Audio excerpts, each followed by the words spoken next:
I'll find a chair for you, Ms. Davis. Okay. We got some at the dump. Good evening and welcome to the Monday, September 27th, 2021 Litchfield Board of Selectmen meeting. The board has come out of a paperwork review. I'd like to call the meeting to order and ask everyone to please stand for the Pledge of Allegiance. I pledge allegiance to the flag of the United States of America and to the republic for which it stands, one nation, under God, indivisible, with liberty and justice for all.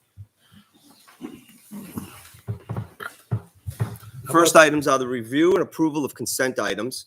We have an account payroll manifest of September 21st, 2021 in the sum of $52,754.94 and September 28th, 2021 in the sum of $1,165,265.85.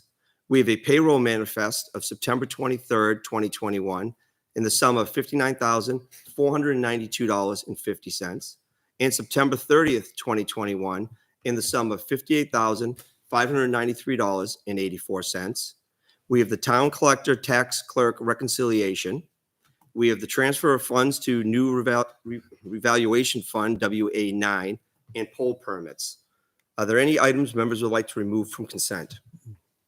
I just have one correction. I hope I'm not the only person to pick it up, but you said town collector, tax clerk. Oh, sorry, tax collector, town clerk reconciliation. Okay. Treasurer. Freudian slip. Mm-hmm. And if I could, Mr. Chairman, just for transparency, I probably should have put this on the consent agenda. The transfer of funds to the new revaluation fund, that was the establishment of our reevaluation fund that we plan on putting $25,000 in every year. So the amount that was approved by warrant article number 9 was $25,000, and that's coming from the unassigned fund balance. Okay, thank I was you. going to ask you about So, that. yeah, that's just for those folks at home. Thank you. Do we have a motion to approve? So moved. We have a motion by Mr. Leary. Second. We have a second by Mr. Lynch. Any further discussion? All those in favor, Mr. Leary, Aye. Mr. LaSalle's, Aye. Mr. Lynch, Aye. Ms. Queenan. Aye. I am also an aye. Motion carries 500. Is there any other business members would like to add this evening? Congratulations to our Ryder Cup team. Boy, did they kick some butt this weekend. For you Okay. golf lovers. Hearing none.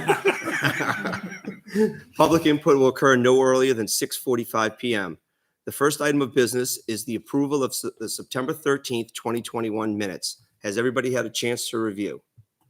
And if Yeah. so, are there any comments or clarifications? Make a motion to approve them. We have a motion by Mr. Leary. Second. We have a second by Ms. Queenan. All those in favor, Mr. Leary, Aye. Mr. LaSalle's, Aye. Mr. Lynch, Aye. Ms. Queenan. Aye. I am also an aye. Motion carries 500. Next item is the LED streetlight proposal. Mr. Brown. Okay, so this is a follow-up from our previous meeting where during our budget development, there was some conversation about a desire to look into converting our streetlights over to LED streetlights. And so I followed up on that, found a company that was highly recommended, doing a lot of work in our state. In fact, they were, I believe, just wrapping up a project over in the town of Hudson, or about to begin it. But so I presented information to the board at your last meeting. We still had a lot of questions. It looked like a really good project, very small return on investment, estimated at 2.33 years. But still, we had some questions about ownership of these street light fixtures and ongoing maintenance. And so I, reached out to the company, and I believe we have, I only see Steve here this evening, but Cassidy Brennan, she put together most of this work. Steve Leiber also worked with her. So they're both here this evening to quickly kind of give you a little background on their company, what they put together for a proposal for the town, and really to answer any questions that you might have. Okay, thank you. Good evening and welcome. Steve? Hello, good evening. There he is. Steve Weaver here from Affinity LED. How are all of you doing? Thanks for the invite. Welcome. Thank you for joining. Oh, you close up. And it was a great Ryder Cup.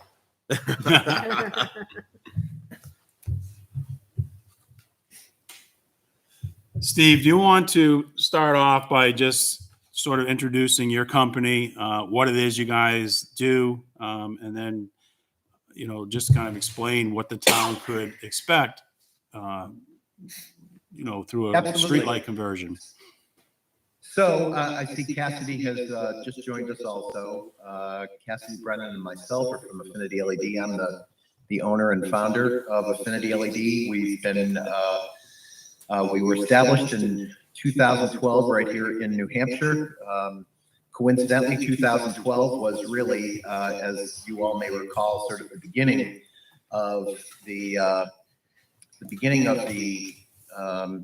LED changeover, where technologies were really being sought upon.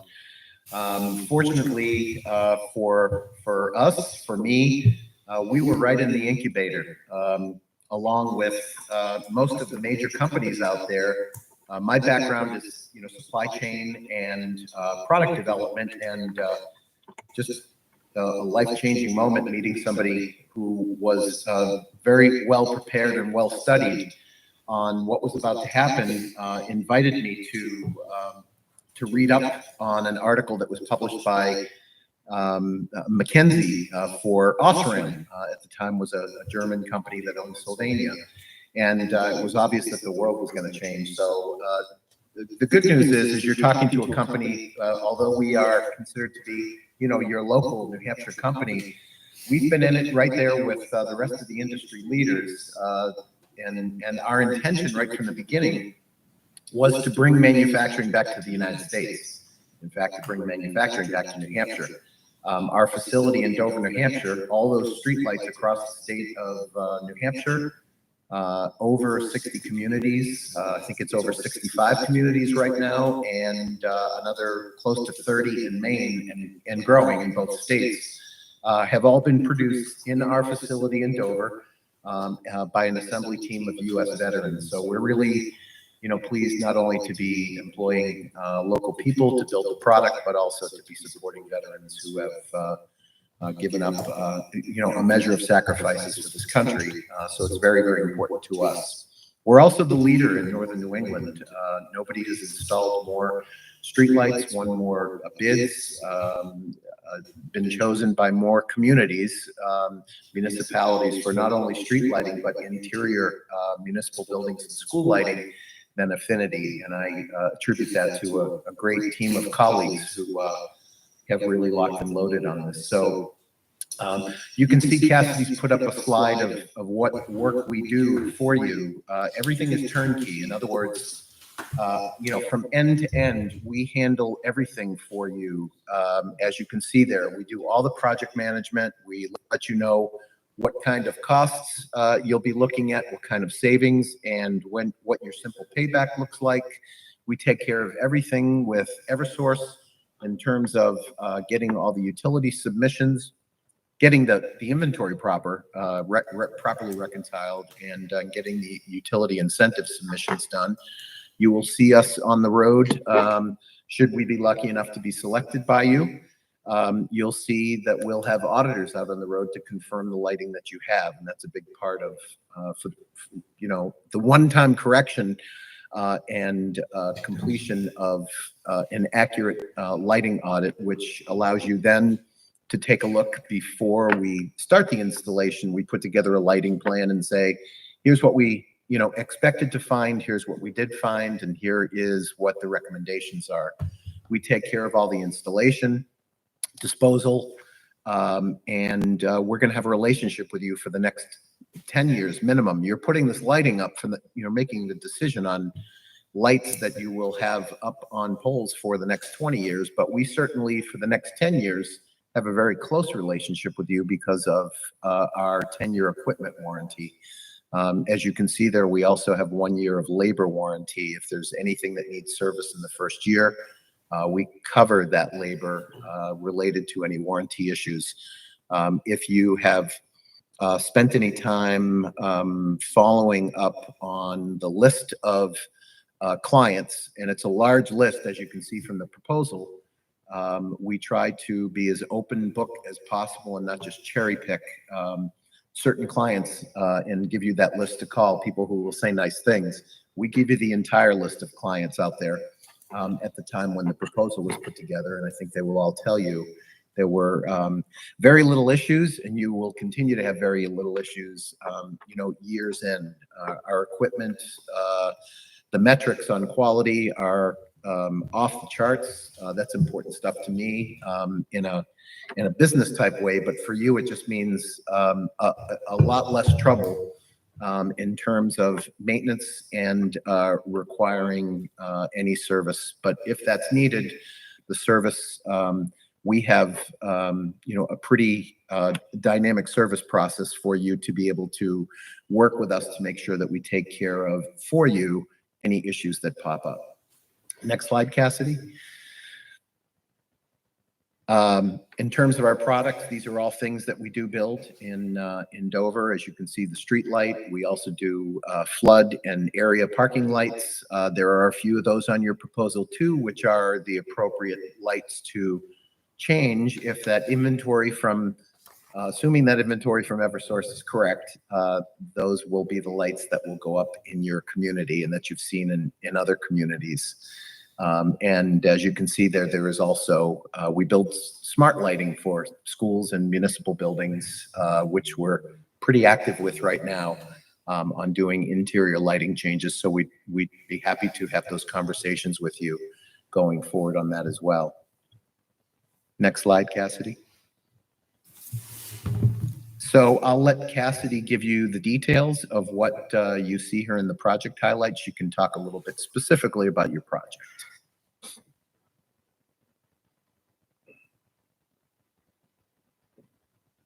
There we go. Sorry, I'm not very familiar with WebEx, trying to unmute myself. All right, so thank you, Steve, for leading the way to this aspect of the project. So you can see here the total project cost, and I'm sure you folks are familiar from reviewing this project before now. We're estimating 46 fixtures for the town based on what Eversource provided for us. And the product mix may change based on our audit, which I'm definitely happy to field questions on if you folks have them. So based on that current product mix, this is what we are giving you for a total project cost. And Steve had mentioned the utility incentives earlier. So we have, they give roughly $100 per fixture. It depends on the type of fixture. So we're estimating about $4,000 brought back to the town. That would be a check that was submitted to the town at the completion of the project. And then we have the net cost of about $17,000 once that happens. And so with all these numbers, we're able to estimate a simple payback based on the energy of those particular projects of 2.33 years, which is really great. We definitely see some projects that take a little bit longer, but 2.33 years is a really great number. And then we also have some numbers to the side here on your annual energy savings and your operation expense savings compared to your current budget, which we see here is a little over $12,000. So we're reducing your energy costs by almost 60%, which is, again, a really great number. And then we, of course, have your CO2 abatement. Something that is also factored into this is our elimination of solid waste, which we mentioned on one of the previous slides. So we don't actually bring your fixtures in any cardboard boxes or anything that needs to be thrown away. We are bringing things in reusable totes, and there is a picture of that in the proposal for reference. Makes it really easy for delivery of the product for storage. And then later on, we'd have a conversation about what safety stock is, but it's really convenient for you to store any additional lights that you want to have on hand for maintenance in those totes. So that all goes into consideration, not only the LED lighting, but that elimination of waste goes into your CO2 abatement. So really exciting numbers. But do we have any questions regarding the things that we've gone through thus far? Yes. This is Selectman Lascelles. One question about the, at the beginning, you said that these were American-made, and then you said that they were assembled here. What's the source country of the components? It depends on the materials. We do have some materials that do come in from overseas, and then additional materials, whatever we can source locally, we do source locally. We have not stated made in the USA, although we could apply for stating made in USA. We did not feel, because there's a difference there. A made in USA requires that you have a total of 50% or more of the materials comes from the United States, and American built does not have that requirement. We could apply for that, to be honest with you, and that application basically says the following list of materials have no place in the USA to be able to source this type of product with the technology and anywhere close to the type of cost reasonable. But we elected not to go down that path with that application because we felt best to speak forthright about the fact that we do source materials. Whatever can be sourced in the US, we do. Currently, we're about 45%, I think the last number was 43% of the total materials comes from the US, the rest does come from overseas. Added on top of that, we also add obviously all the labor and other materials, the labor costs onto an operational cost, overhead costs onto it. So does that answer your question? Yes, it does. But the actual LED components, where are they sourced? So the LEDs actually come from a company called Seoul Semiconductor. Seoul Semiconductor is a Korean company. They make the MJT. It's called the MJT. It's one of the leading in terms of efficacy meaning light output per watt for outdoor. We formerly were using Cree, which is a US company LED. Seoul Semiconductor is actually a more expensive product. Unfortunately, Cree has been challenged in terms of the quality and their ability to continue to develop from an R&D perspective on exterior lighting to the technology standards in the industry. Seoul Semiconductor is the #1. There's a Japanese company called Nichia also, which we considered, but Seoul Semiconductor is currently the #1 LED company in the world, and we choose to use them because of the lifetime, the fact that we can underdrive them, meaning we don't have to put a lot of power into these things to get a lot of light. And what that does is it makes sure that the lifetime of the LEDs is extended, which is very, very important in terms of the technology that you're putting up on those lights, on those poles for the next 20 years. Okay, thank you. I'm reminded of when I was a kid back in the 50s, there was a manufacturing city in Japan that officially changed their name to USA so they could say made in USA. Thank you. Steve, I have a question.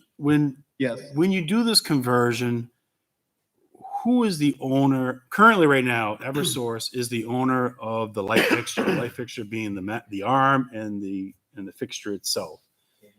When we convert, is the town of Litchfield now the owner of the entire fixture and the arm, or how does this work? So the conversion is we're only dealing with the end of the mast arm. So Eversource will continue to take 100% responsibility under the tariff for the mast arms, for the connection of the wiring from their infrastructure into secondaries and into the wires that lead through the mast arm.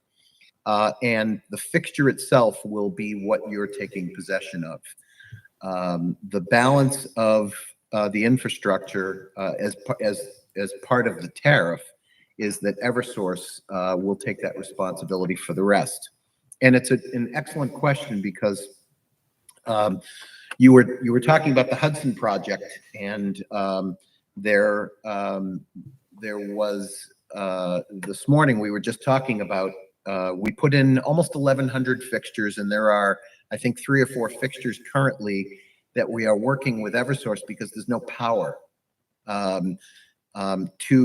there's no power to the wires that are coming through the mast arms. So we take that responsibility to contact Eversource, our contacts in Eversource, to get one of the area work centers out there to actually go and make sure that they reinstall power, to make sure that whatever's on the end of the mast arm actually has power to light. So often, if something does need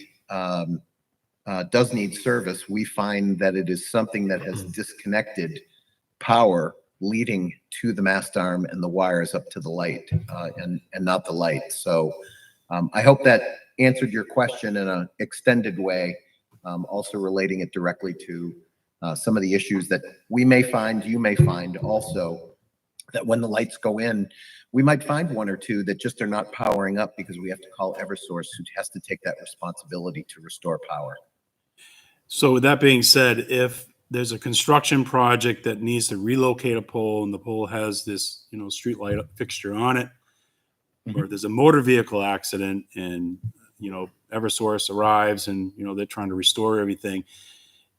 Has it been your experience that Eversource what will they do with if they have to put a new pole up, put a new streetlight fixture, who's responsible for the streetlight, the actual head? Insurance. So as I Hey, mentioned, it's a does good Eversource question. put As I that head mentioned, on for us, or they would do you have to guys? take responsibility for the pole and all the connections, mast arm, wire, etc. In the case where they're because that is one of the most common issues where a light needs to be replaced is because of an accident where something has hit the pole, the mast arm or the entire pole have come down. In some cases, the light has to just be put back up. It might get a little banged up, but it's tested and it works. In other cases, it's another reason why you want to have some safety stock there, so you can immediately give the utility another fixture to put up when they're either replacing the pole or relocating a pole for whatever reason. But Eversource is very cooperative. They've been the best of the utility partners that we work with in terms of not having any issue. Hey, this isn't our street light, so we're not going to touch it. Now that we put the pole back up, you call your contractor and have them put a light. They actually, according to the tariff, they actually have responsibility for the maintenance for your community, for street lighting fixtures. Although you're purchasing them, they have the responsibility for the maintenance. You do have to pay them for maintenance calls. If it is not infrastructure related, which it usually is, there is a cost under the tariff. I think the Eversource tariff is $95 for a touch when the bucket comes out.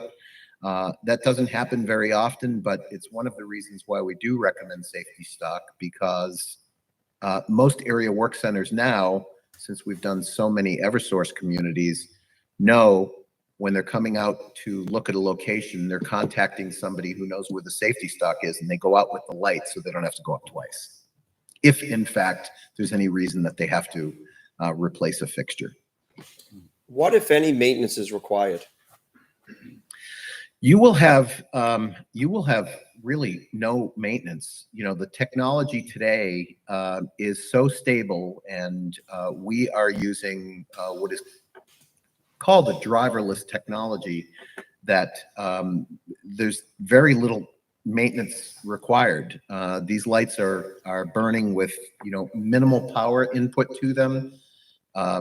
Their lifetime of the LEDs, which is sort of the is going to decide whether the lights have a sustainable long life. The lifetime of the LEDs is rated at 28 years.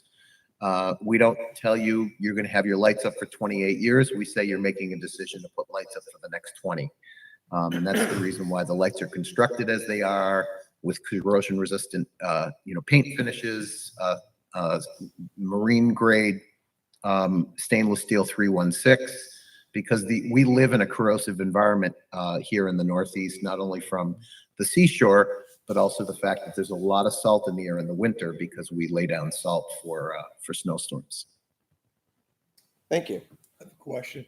Kevin Lynch, Selectmen. When you saw the lighting layout or the number of lights, and due to these things are much brighter, the LED lights, could we take some lights out of the system? If you looked into that can be done too? So if you're asking, is there an opportunity to remove lights to potentially, save some additional costs? Absolutely. Those decisions, once we do the GIS audit, we do a reconciliation with Eversource, because typically when we go out to do an audit, if we're looking for 46, we're going to go out and do an audit and we're going to find 65 lights out there within the limits of the town.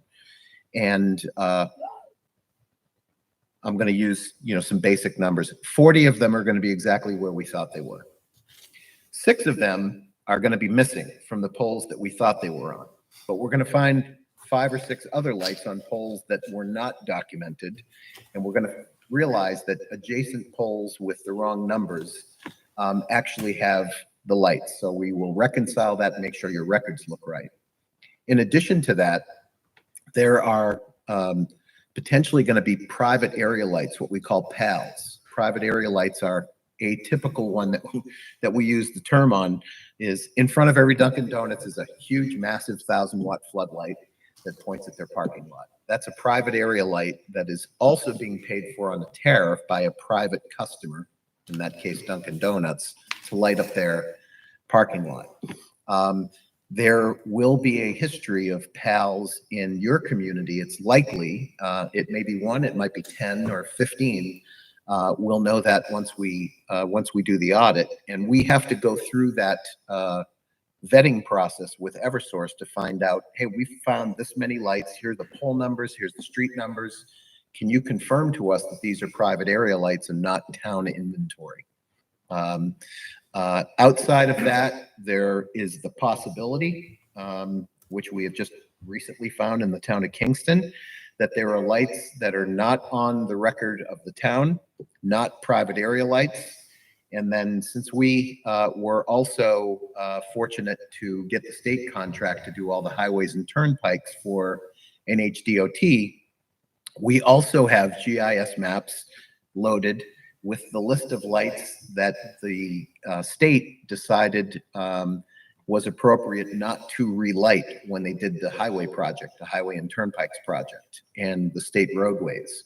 Some of those lights haven't been disconnected yet, although it's been agreed that they shouldn't have been converted 2 years ago. The utilities have been slow to remove them. So we may find some of those as well.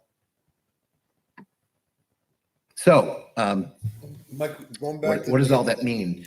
Once we have the lighting plan, and we've confirmed these are the lights that are your responsibility on your Eversource ledger, then we can have that conversation with you where you'll actually be able to see them mapped out on the town and make decisions. Perhaps there's an important intersection that's never been lit. You may decide, hey, is it possible that we can add a light here? There may be another place, in a couple places in town where you say, we don't see a reason why that light needs to be there. You might make a decision to remove them. All of those things are discussed during the final lighting plan before you say, we're good, we like this plan, thank you, you can proceed with installing. So that's the checkpoint. So the latter part of my question was the illumination. As we all know, Yes. the LED is very much stronger than the conventional lights we have now. So we can look at it, and my question is, we got 2 or 3 lights or pole lights in now, and we can bring it down to 1 or something like that, because the illumination is much greater. Well, a couple of things. I have a couple of comments there. Yes, LEDs are much brighter on a lumens per watt. The amount of light that is put out per watt, of course, LED is much brighter, and that's the reason why you can take, for example, your 100-watt high pressure sodium Cobra heads and change them to 50-watt high pressure sodium Cobra heads. Those 100-watt, LED Cobra heads, those 100-watt high pressure sodiums are actually putting out, they say they're 100-watt, but they're actually 130-watt rated with the utility, including the ballast. And you're going to go down to a 50. Now, the reason why we put you in a 50 is those are matched to the roadway will actually be a little bit brighter in that case than what is being put out by the old legacy lighting. But the surrounding area will not be lit up as much because these lights are made to be the LEDs project lighting through optics. They don't just, it's just not this big glowing ball of light like a high pressure sodium bulb that lights wherever it possibly can reach. So the ground and the streets where you install LEDs will absolutely look brighter. They'll also be much more clear because the color rendering index is higher, so your grass is going to get green again. But in the case where you have clusters, potentially, of multiple lights in an area, because of the overlap of the way the LED optics work, it may be, in fact, that you could make decisions to remove a light or reduce the amount of power. And we'll have all those discussions with you during that, the lighting plan review, and make adjustments accordingly. Thank you. I had a question that was presented to me by a fellow member of another committee of warm lights versus the LED blue lights and the glare that creates down towards the street. Can you explain that a little bit? Yes. So there is the color temperature. I think what you're asking, sir, is the questions about what is the best color temperature to put in, which is, you know, warm versus whiter, because LEDs have a spectrum of what's called correlated color temperature, the CCT. You've probably heard the term 3000K, 4000K. All of our lights that we recommend to you to put in are 3000K. Now that's the color temperature. It doesn't have to do with glare yet, which we're going to get to in a minute. Color temperature was a big topic. In 2016, an article in June of 2016 came out by the American Medical Association that said LED streetlights, you know, great for people, bad for animals and the environment. And that was the clickbait. But if you read through it, it said the American Medical Association is recommending to assist in people's ability to keep to a regular circadian rhythm and not disrupt sleep patterns, that 3000K, a warmer LED, was better. It is in fact true that a warmer LED is better. That article that came out was also agreed by the Dark Sky Alliance, that also recommended warmer color temperatures, and we do also. At the time, most communities were installing 4000K, but we were already ahead of it because we aligned ourselves with the industry and had been to, you know, the conventions and Illumination Engineering Society of North America conferences where all this was under discussion since 2013. What's the right color temperature for outdoor street lighting? So while we were developing our products, we were already ready with 3000K. The result of that article that came out, and there's no question that 3000K is the way to go. The result of the article that came out got Rensselaer, the Lighting Institute at Rensselaer, the IES of North America, who sort of write the book on lighting, and Amazon all commented to say, sort of correct, but not true. Amazon said, hey, we, you know, at the time, our black and white Kindles were not adjustable. And the reason why we used 4000K is because an aging population sees better with whiter light. So we don't necessarily agree that 3000K is the best. It might be the best under the context of AMA, but it's not always the best for people's visual acuity. That ended up being settled over the next couple of years with lots of debates. And the most important thing is that I think there's agreement out there, and you'll see pretty much across the state of New Hampshire and across the state of Maine that everybody has 3000 K color temperature, and that's what our recommendation is. Now, in terms of glare is a different topic. We are required we're required to have our products certified by the Design Lights Consortium. To have your product certified by Design Lights Consortium means that utilities will actually consider these lights for incentives. So we have to be providing third-party certification testing to Design Lights Consortium to meet their standards. And part of those standards also that we meet the requirements for reduction of glare, for light trespass and light pollution. And it's called bug ratings: backlighting, uplighting, and glare. Glare is a very big topic in the industry because it's all about optics. And what I can tell you is the standardized industry, Department of Energy actually required everybody to be standardized on this, which led to this. But the optics in our lights are designed that the lights are tested in a globe, and I'm going to shorten this because I know I'm talking too long on this. The lights are tested in a globe for back and forward lighting, 90 degrees to 80 degrees, 80 degrees to 60 degrees, 60 to 30, and 30 to 0.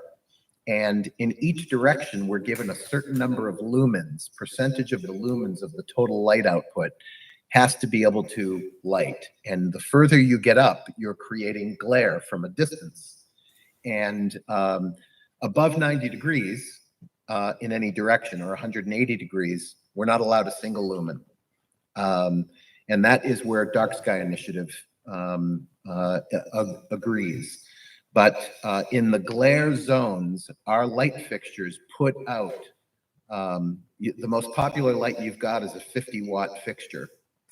In terms of what would be converted to, that light puts out from 70 to 90 degrees, only 90 lumens, which is equal to about 20% of a 40-watt light bulb in that glare range. So the only time somebody's going to say, wow, those are really bright and glare to my eyes, if they walk underneath the light and stare up and say, wow, that's really bright. Is that too bright? Of course it's going to look really bright. If you stand under an LED street light and look straight up. So all of those are covered. In fact, the requirements, as I mentioned, we're all required to meet those same standards. So, and we've actually, the shape of our fixture, as you can see from what's on the screen in the upper right corner, the shape of our fixture actually cuts off 7 degrees on the backlighting, which is already less light is projected behind the light than onto the street and up and down the street. So glare is not an issue at all with our fixtures. And I apologize for the long explanation of this, but it's a very important topic that for many different reasons, people in the citizens in the communities have a lot of questions about that, and we want to make sure that you understand it and let them know that you're making good decisions on that. Thank you. Can you tell we're a little bit passionate about this? No. Keep up the good work. So if the town wanted to go forward, what would be the next step?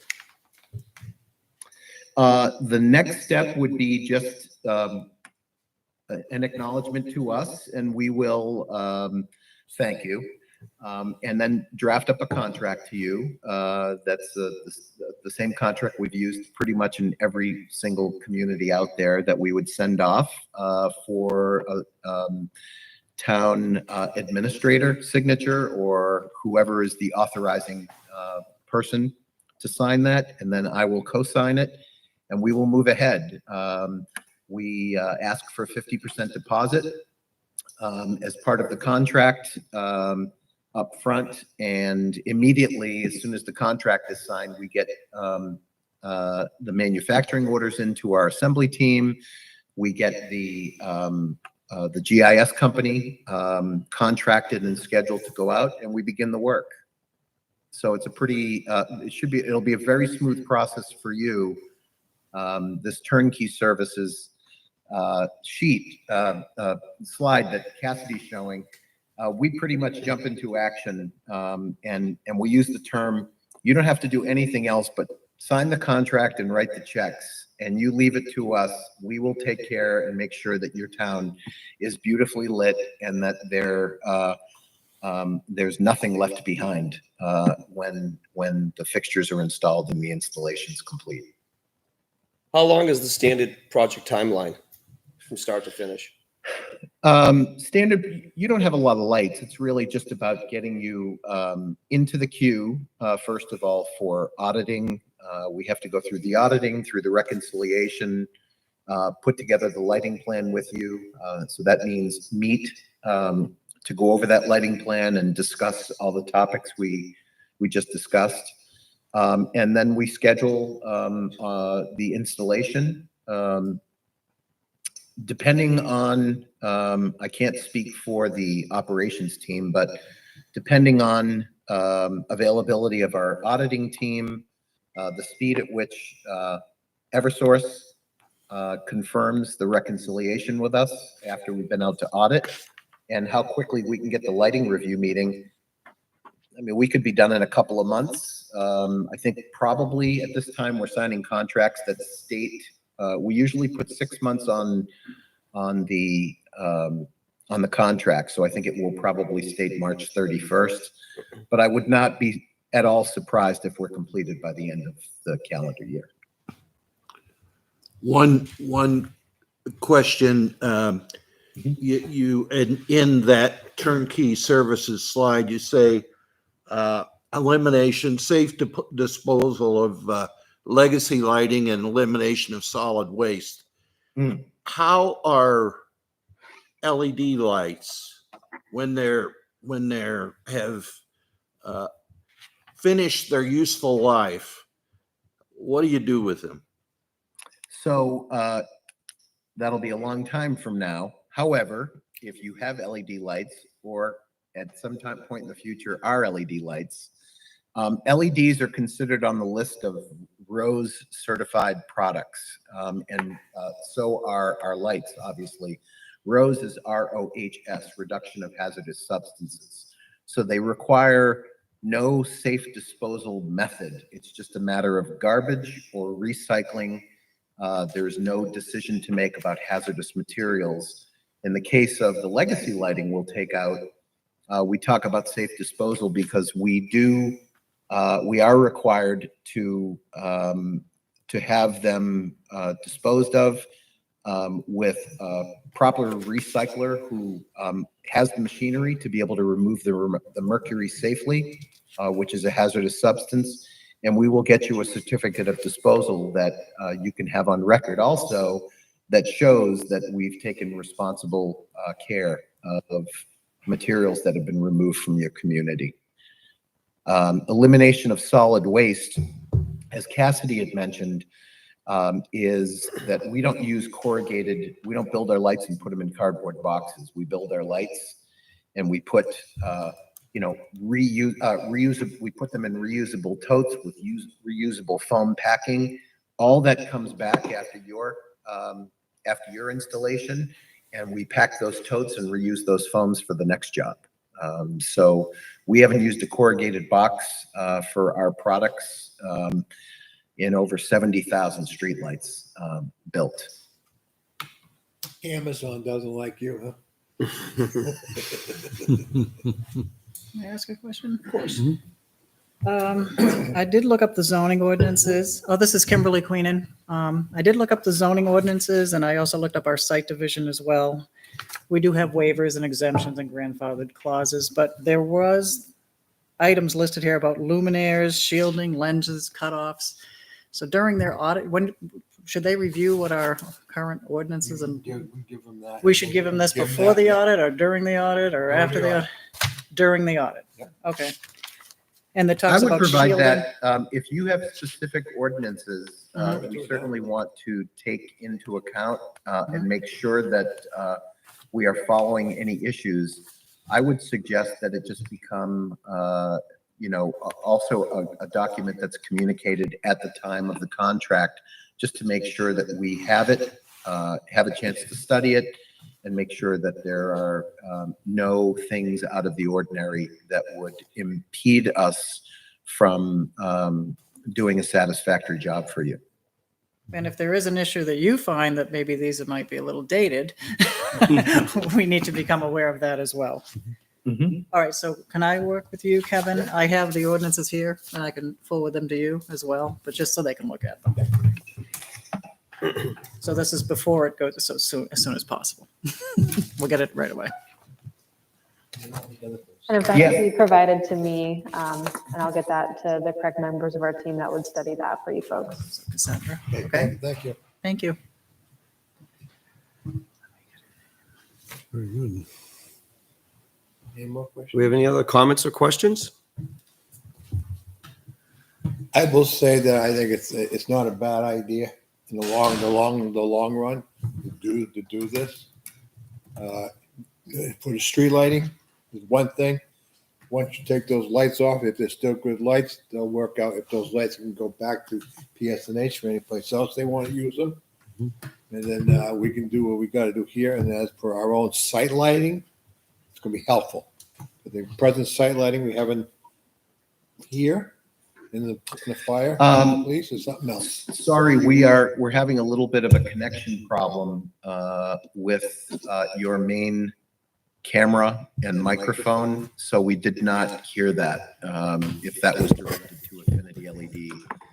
I'm sorry, I wasn't close enough to the mic. Can you hear me now? Yes. Okay.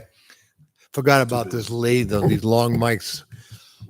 My point was, if you take the street lights down, the existing ones are still good. Do you give them to PSNH, and that's fine, or Eversource? And also, I think it's a great project because the existing lighting we have here on our sites and stuff and on the buildings is in need of some love, especially at the old schools and stuff like that as well. So we ought to look into the big project here. I think it's a great idea. A couple things. One is that as part of the tariff and as part of your agreement with Eversource to do this conversion, we are required on your behalf to destroy these lights. Eversource does not want these lights put back into play. And the rebate officially is they're buying kilowatt hour reduction is what the rebate is paying for, but we are required to destroy those. So that's why you'll get a certificate of disposal to take those out of commission. In terms of any other lighting that you would like us to visit, whether that be exterior building lighting, potentially lights that are on other town buildings that may be also either under the tariff or on a meter, we'll be able to tell you that. If you can collect your electric bills for us and let us know where you believe there are additional lights you want us to look at on the exterior and even on the interior, we'll be happy to come up and audit those lights and give you a separate proposal to include these. If you do have private area lights by the municipality, so under the term private area light, it's not on your ledger, this 46 lights, but you are paying a tariff just like, for example, a Dunkin' Donuts would be, but it actually happens to be on the DPW's bill, meaning it's not attached to a meter, but you're paying for it. We can also help you to get that moved over. They don't allow for private area light changes under the tariff. I won't comment any further on that, but you do have the ability to say, we want to move those over to our ledger and put those and make those changes during this project. If there are lights that are on meters, you don't have any other decisions to make, but to say, we want to change these and take the complete savings, which, will be far above the 60% savings. It'll probably be 70, 75% savings on your energy bills. Okay, So that'll work. happy to have those conversations, and Cassidy can get that list of either locations or specific lights from you. And we'll be happy to make sure that we record those and come back to you and let you know what the costs of those changes and the savings will be for those as well. Okay, thank you. That's what we do.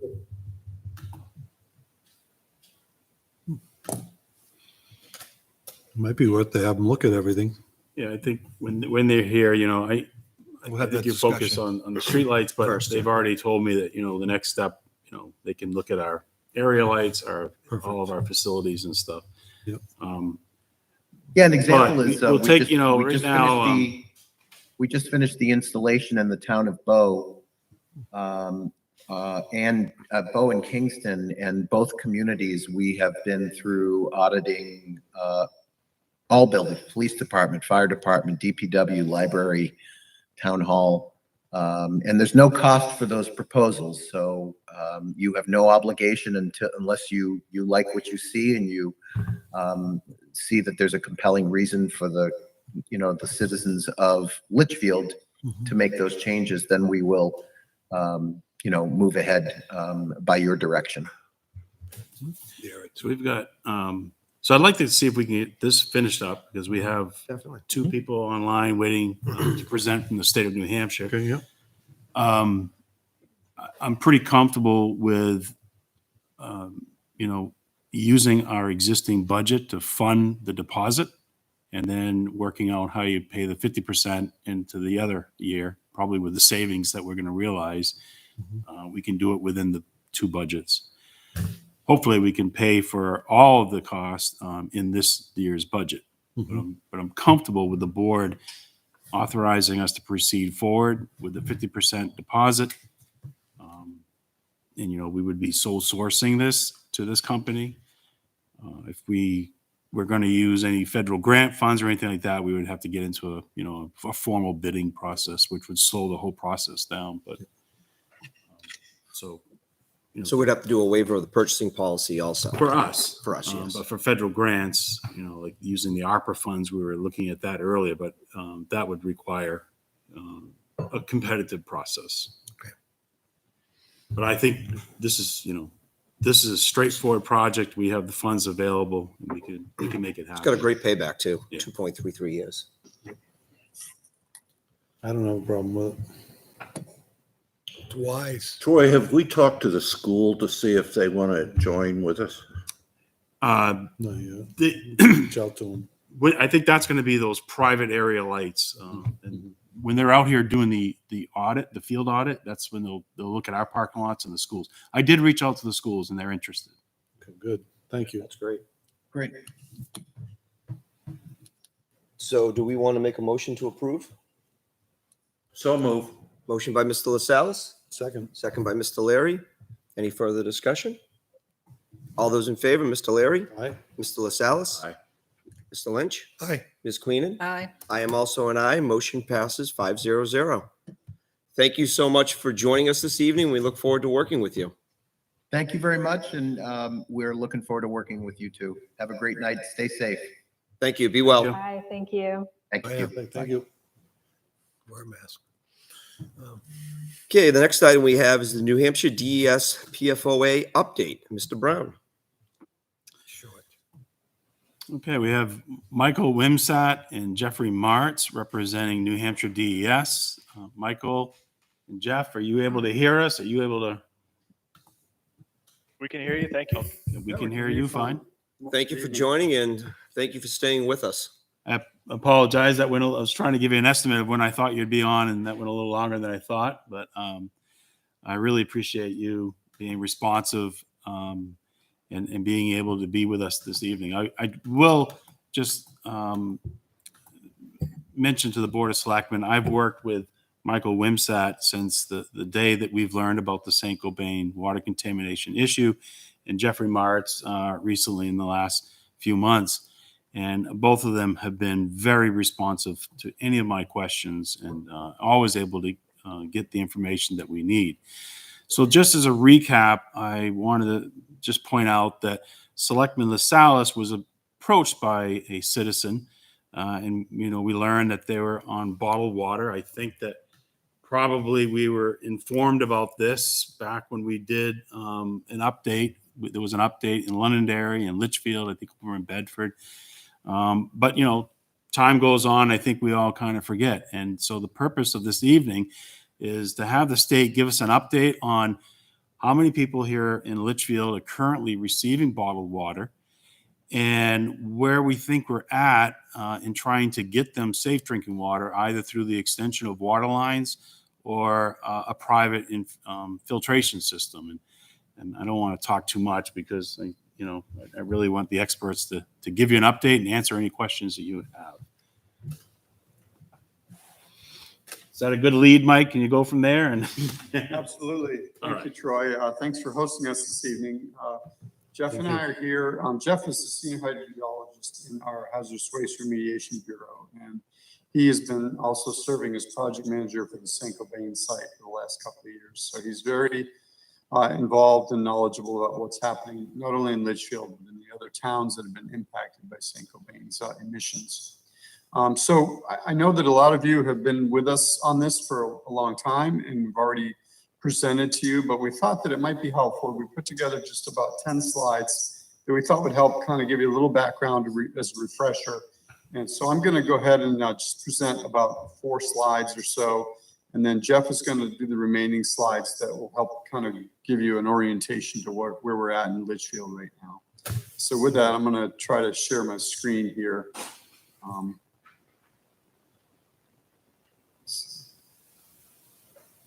So I'm hoping you can see that. we can see it. Great. So basically, and again, many of you have probably seen this slide before, but the Pfas are these synthetic organic compounds that contain multiple fluorine atoms. The 2 most studied are what are known as PFOA and PFOS. And of course, if you live in Litchfield, you know that PFOA is the primary contaminant that was released through air emissions of the St. Cobain facility and has impacted groundwater and drinking water quality, not only in Litchfield, but in a number of surrounding towns. It's worth noting that the PFAS family is many more compounds than that. There are actually thousands of compounds in that category. Jeff's going to tell you a little bit more about how we regulate 4 of those compounds. But for the purposes of our discussion, really the driving contaminant that we're concerned about is PFOA. And, this slide in many respects could almost be made for Litchfield in the sense that you've got, conceptually, you've got the St. Cobain manufacturing facility on the west side of the Merrimack River.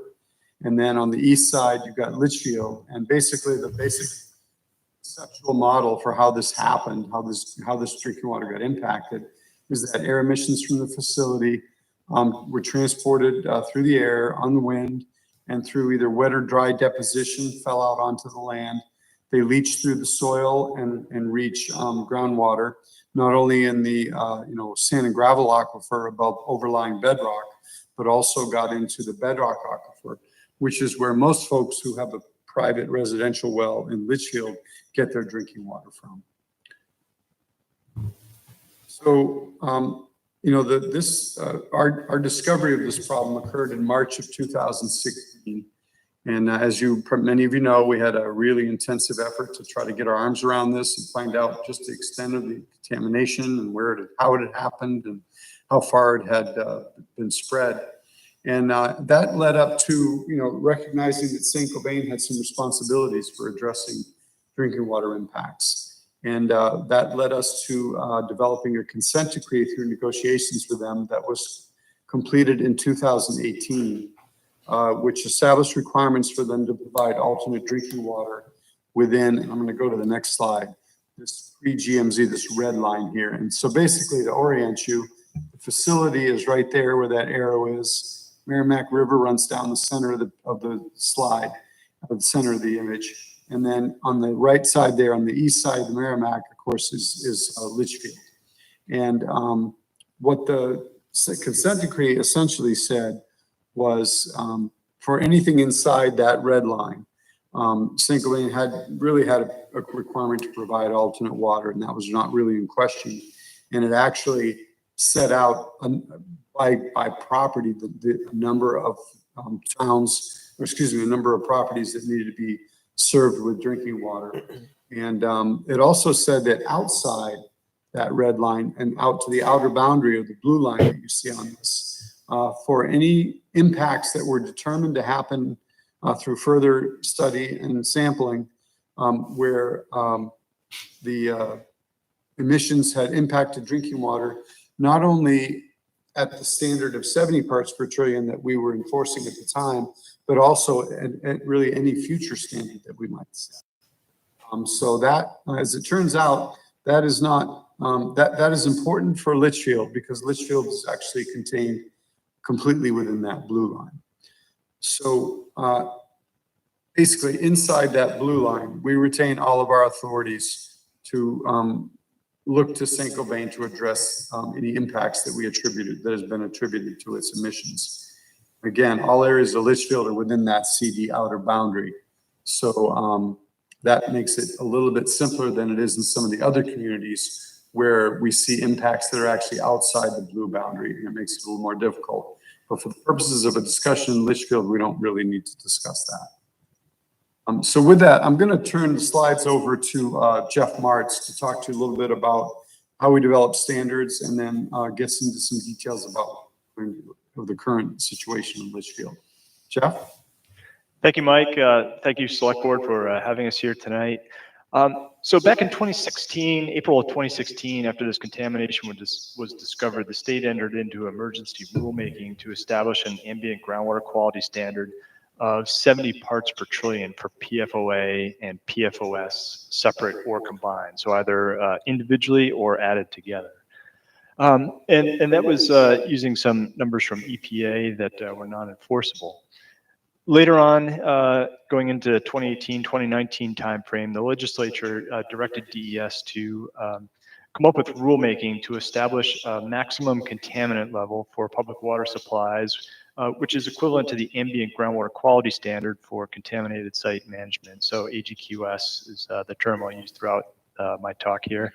And we went through a rulemaking process looking at toxicology and health-based data to come up with some numbers for ambient groundwater quality standards and MCLs. And those rules went into effect on September 30th, 2019. And that's when Saint-Gobain initiated an investigation into the extent of contamination that was above the new ambient groundwater quality standard for PFOA, which is 12. And I'll talk about the others on the next slide. But later that year, the 3M Corporation, the Plymouth Village Water District filed a lawsuit against the state of New Hampshire. And in response to that lawsuit, which challenged the AGQS and MCLs, a judge issued a preliminary injunction which effectively blocked DES's ability to enforce those standards. And those standards were unenforceable until July 2020, when House Bill 1264 established the Pfas, MCLs, and ambient groundwater quality standards as a matter of state law. So after July 2020, the standards were once again enforceable. Next slide, Mike.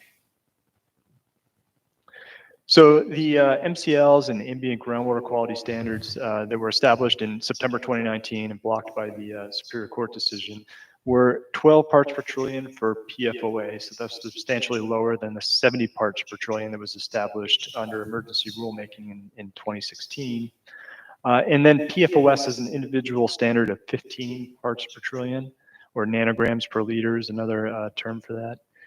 PFHXS has a limit of 18 parts per trillion, and PFNA, or perfluoronoanoic acid, has a standard of 11 parts per trillion. But in the case of Litchfield, the primary driver that we're finding in water samples across town is the 12 parts per trillion for PFOA. So once again, the maximum contaminant levels apply to regulated public water systems, and the ambient groundwater quality standards are applicable to contaminated sites and permanent discharges to groundwater. Next slide. So here's a map outlining the town of Litchfield with a yellow boundary. I've put a blue shade over the surrounding towns to draw your attention to the air photo for the town. As Mike mentioned, the Saint-Gobain pre-GMZ is the red line, which includes the northern half of the town. This is the area primarily where waterline extensions occurred under the 2018 consent decree. And then the blue line extends down to the southern edge of the town of Litchfield.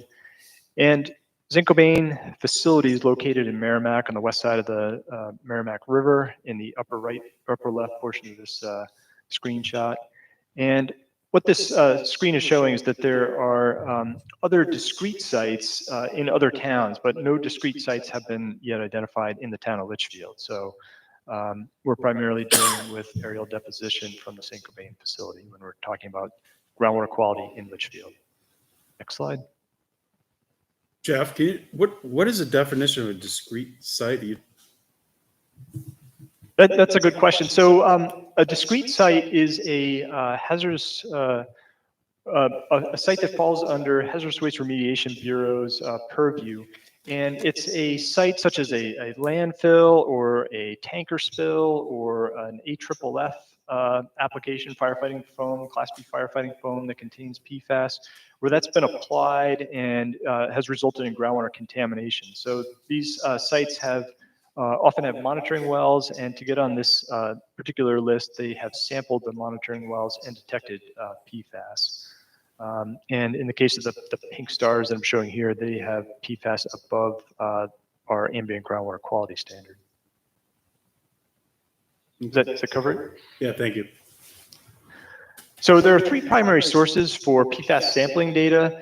So inside the consent decree, Saint-Gobain is responsible for evaluating the extent of ambient groundwater quality violations due to discharges or releases from the smokestacks at their facility. To that effect, they submitted a work plan in September 2019 that coincided with the new lower standards going into effect. And that work plan is guiding their sampling. It's conducted on an iterative risk-based process. So they're sampling closest to known contamination and working their way outward. And to date, they have submitted 11 addenda to that work plan. Each addenda lists anywhere between 100 and several hundred properties to be added to the sampling work plan.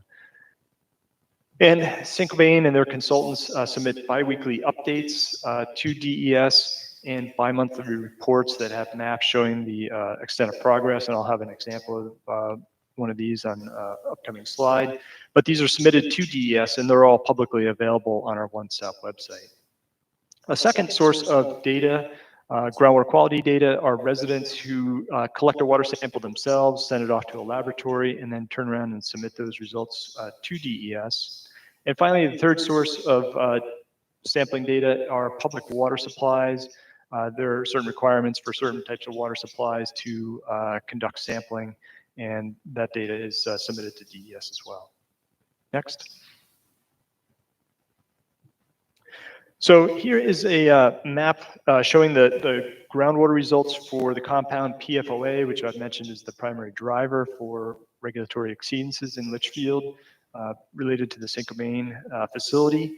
And on the map on the right-hand side, colored Pfoa results that are greater than 12 parts per trillion, so over the standard for Pfoa, but less than 70 parts per trillion. Those are colored red.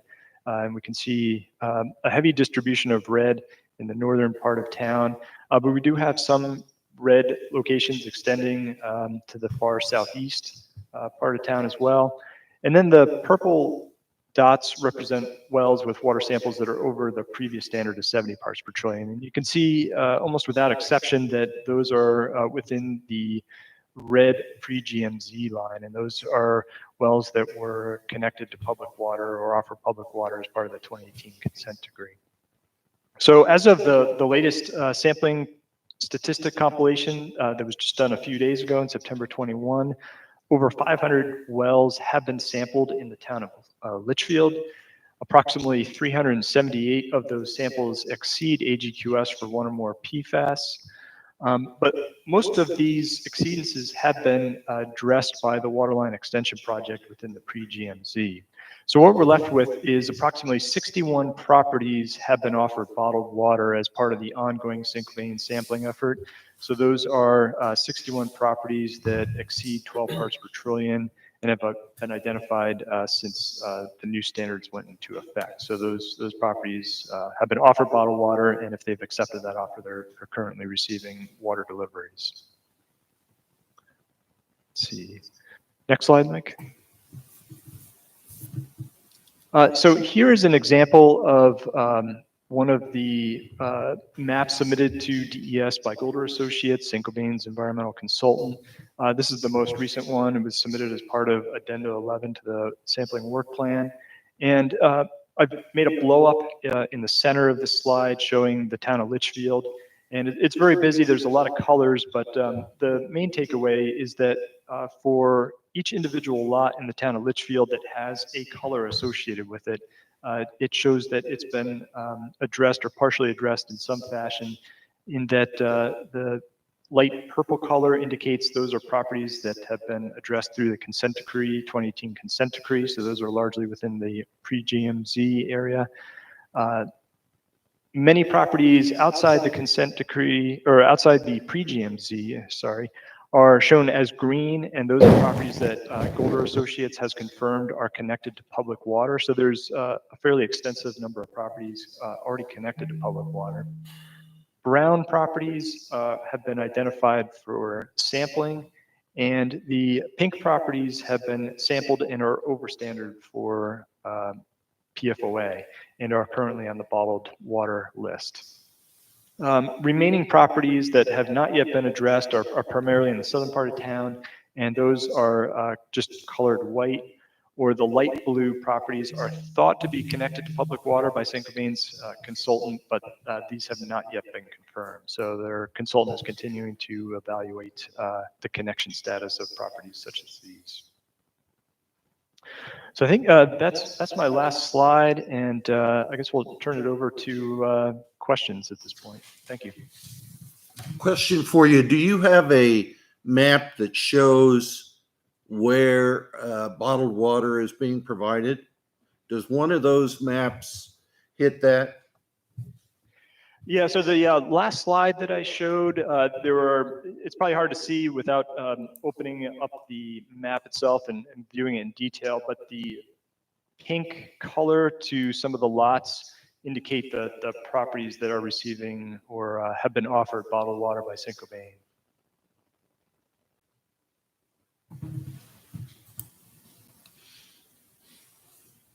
Looks like Mike is bringing up that last slide. Yeah, so if you look just in the center of town, just south of the pre-GMZ, and it's shown as a purple dashed line, there are a concentration of properties that are over the standard and are colored pink. And then there are some pink parcels scattered throughout town. And those are the properties that have been offered bottled water. Is that Shirley Way and Rocky Hill? Yeah. Okay. So Jeff, that area I'm kind of familiar with that area that, we received complaints from the residents that they've been on bottled water now, it sounds like, for some time. And to me, it appears that it would only make sense that you would extend water lines in that neighborhood. I understand there's some other houses that, might be miles away from water lines, and the density is, doesn't warrant a water line extension. But how far are we away from making that final determination that extending the water line to Shirley Way and Rocky Hill Road? Yeah, Basically, these properties are just. I think the answer to that is, I think we're not too far away. We are engaged in some further negotiations with Saint-Gobain right now. And so it's unfortunately, it puts us in a difficult situation because we're probably not in a liberty to discuss all the details of those. But I will tell you that this topic and the folks remaining on bottled water in Litchfield are very much a part of those discussions. Okay.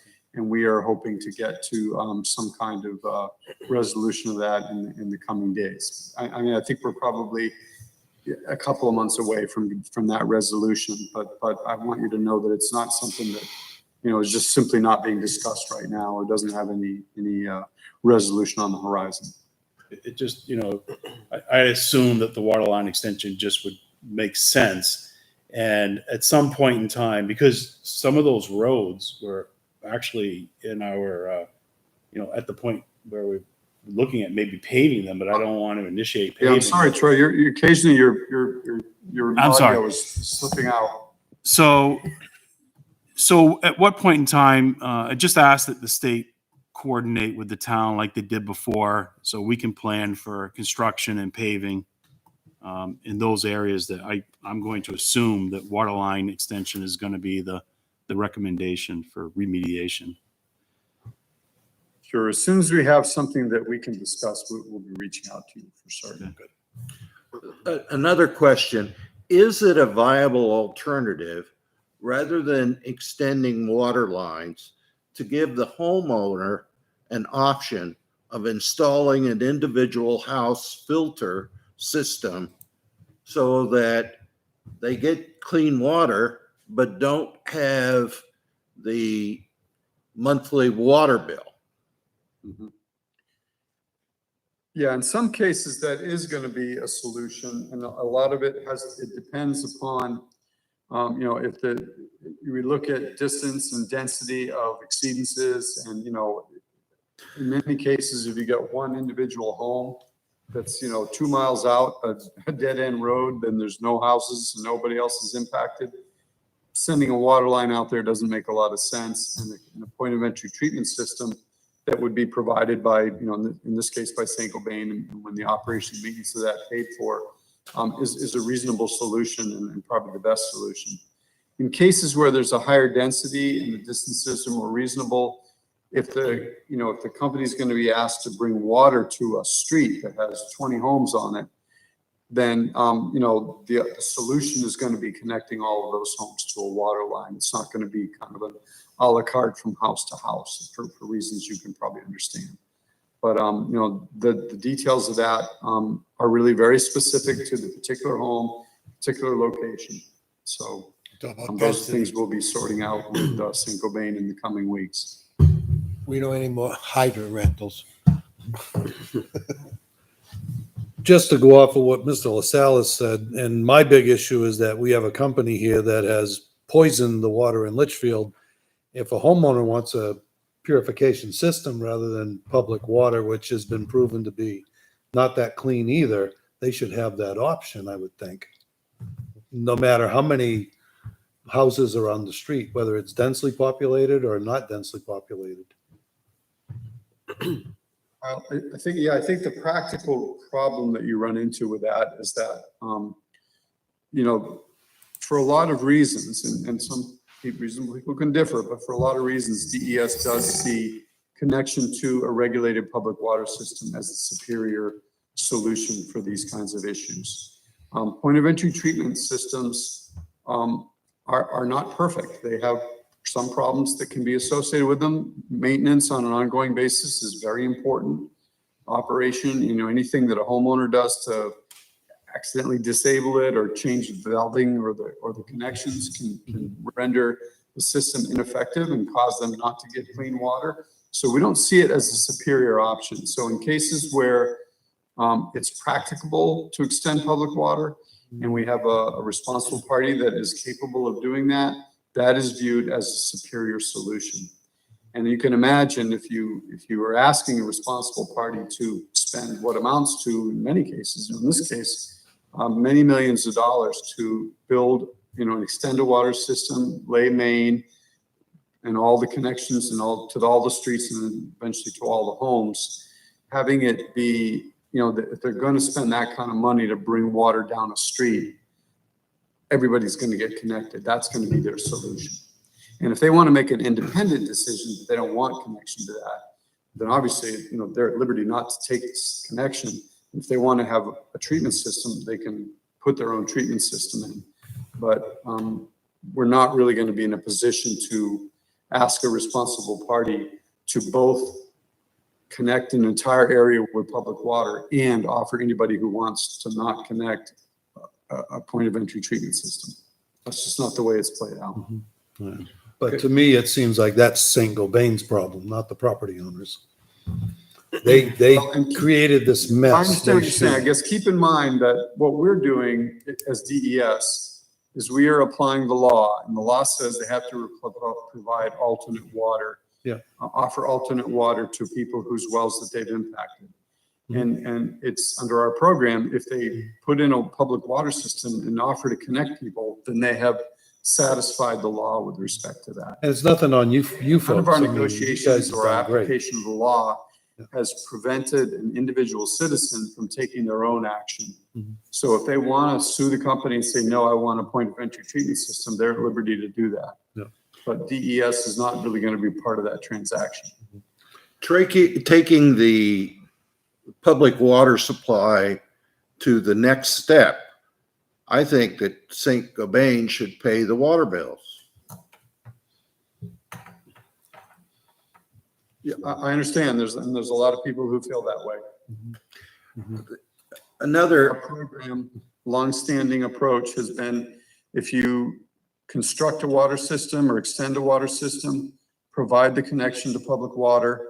And again, these connections have been turnkey in the sense that the company has both installed the main, installed the lines to the individual streets, tapped the main and provided a direct connection to the home and done the in-home connections. Then at that point, from DES's perspective, the responsible party has fulfilled their responsibility.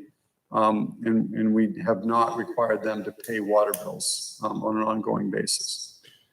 one thing that I was rather perplexed about is that after going to a few of these meetings, I found out that until quite recently, St. Gobain had continued to pollute. So what is the status of pollution coming out of their smokestacks today? So the company was required to put on emissions controls, which is basically what's called a regenerative thermal oxidizer, or for short, an RTO. And that's a device that burns at high temperature the emissions from the facility before they are discharged from their stacks. That RTO was designed and brought in and constructed and brought online by the end of July of this past summer. And as required under their air resources permit from the department, they conducted a week-long stack test of the performance of that system. And the data, that test occurred during Labor Day week, the week right after Labor Day. And the results of that are expected to come in, I believe I think the report's due in 60 days. So I think it works out to early November when that report is due. One more question for you. And again, it's nothing on you folks. You guys have done a great job. We appreciate everything you've done. I have a neighbor of mine who's on well water like I am. There's no public water going through there. They took it upon themselves to get a test. It came back very high.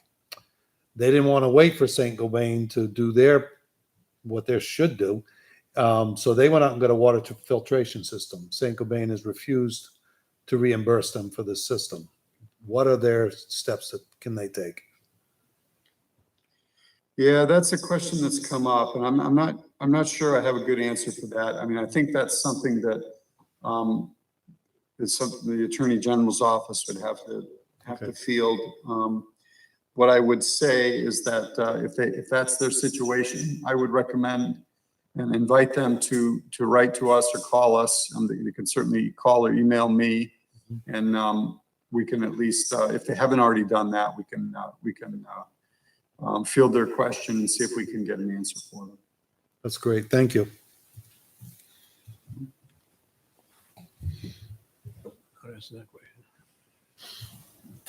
So you say that the resolution for the current people that are on bottled water should be determined in the next couple of months?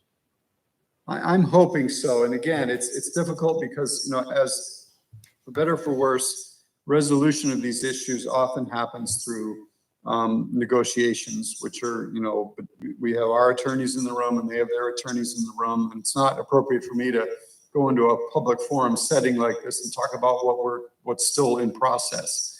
But what I will tell you is that along with those circumstances and the situation in a number of other towns, we are talking about really all of the areas that are impacted in the 5-town area, and trying to get negotiated resolution for each of those areas. And in our view, resolution means anybody who has been impacted by their emissions and has a well that's over standards and is currently getting bottled water, we want that resolution to include a permanent alternate water solution for those folks. And again, I can't unilaterally control how long it takes to do that. I am hoping that we're going to come to some resolution in the coming few months. Thank you. It's important to understand, just by way of managing expectations, to the extent that some of those solutions will be water line extensions, that solution isn't going to be implemented immediately. It means it's got to go to design and then bidding and then construction. So I know lots of folks in Litchfield lived through that whole process following the 2018 consent decree. So you all know that that doesn't happen overnight. Thank you. I have a question. Looking at the charts, Kevin Lynch built, Have a microphone. Talk to the mic. hi. Kevin Lynch, Selectmen. I've noticed the colors up there. Your shallow wells end up in bad. It's always been the deep rock wells that I'm seeing high counts in. Anything? Is that how you're seeing this as well? Drilled wells going down. So I know some of the wells in Litchfield that are screened in the what I would call the overburden or the soil deposits, and this is particularly down in like the floodplain where some of the farm fields are and whatnot. Those wells tend to be more contaminated relative to adjoining bedrock wells, and you know I think that's in part that the thick package of glacial sediment and alluvial sediment that overlies the rock is protecting the underlying rock, which is in some cases tens of feet or hundreds of feet down, over 100 feet down below ground, and that sediment is capturing the PFAS and protecting some of the bedrock wells. I was looking at the colors, and I know where most of these spots are and what kind of wells these folks have. And I'm seeing that the shallow wells were the white dot, okay, where I know where they were, so they weren't as bad. Counts. That's what I'm observing. Yeah, and there are places where rock is closer to the ground surface, and the PFAS have definitely gotten into the fractured bedrock aquifer and affected deeper wells. So you know, it all depends on exactly where the well's located and what the surrounding geology is. You know, particularly in the northern part of town, that's closer to St. Cobain, where the air deposition was much greater. You know, we see almost uniformity across town as far as very high concentrations above standard. Okay. Thank you. In the pre-GMZ. Mm-hmm. Thank you.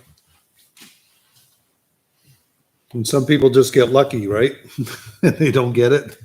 I got 2 odd ducks. I have a 20-foot deep well. That's how deep mine is, and I don't have well under the limit. And mine's 3.5 feet.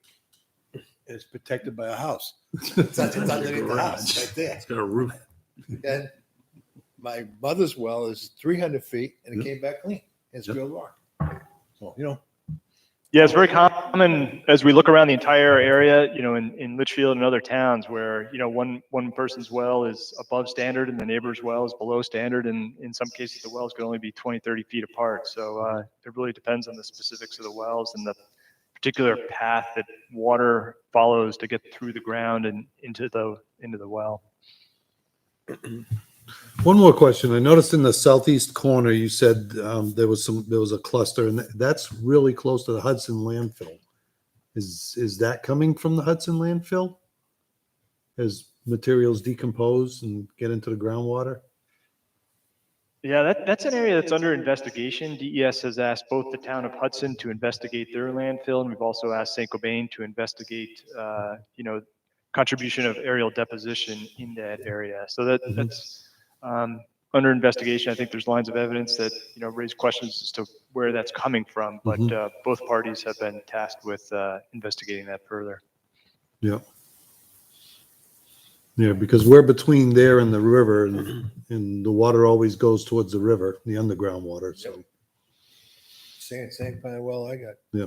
The other thing too, I do know where the fire department has had used foam in the past, and Doug well there got it.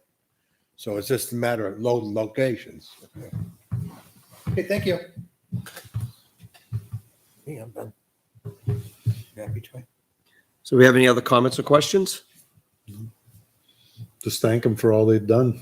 Yeah, you guys have been extremely helpful and we appreciate everything. Well, it's our pleasure. We're glad to come, and if but don't hesitate to invite us in the future if you need some more information, or certainly to reach out to us whenever you have questions. And again, as we get more information that we can share about finishing up these solutions in Litchfield, we'll be looking forward to coming and sharing that with you. Thank you. Thank you very much. Yep. Have a good Thank you, evening. gentlemen. Have a great evening. We appreciate everything. Thanks, everybody. Good night. Thank you. Good night. Next one, patience of a Boy Scout.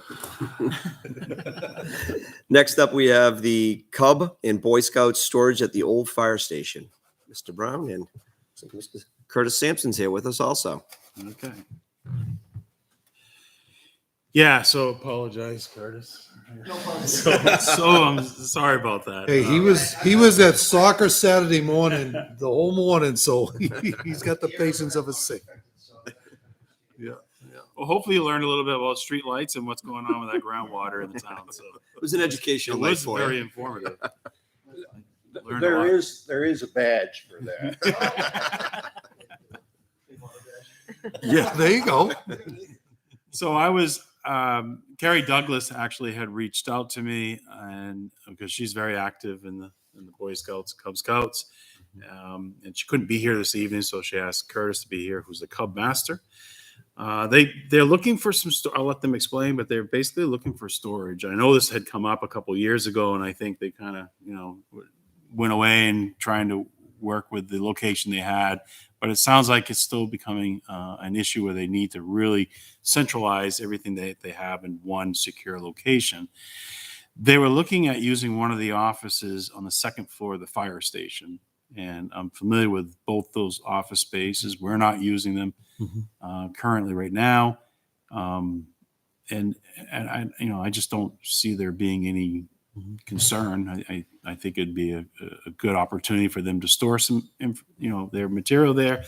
I just, listening to what they have to store, and then I just think that if we agree to this, that both parties reserve the right that, with proper notification, we could give notice that they need to find a new location, depending on what happens 5 years down the road or something like that. Long term. Yeah.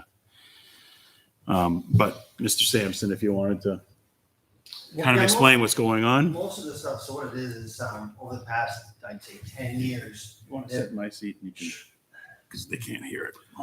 It's mine too.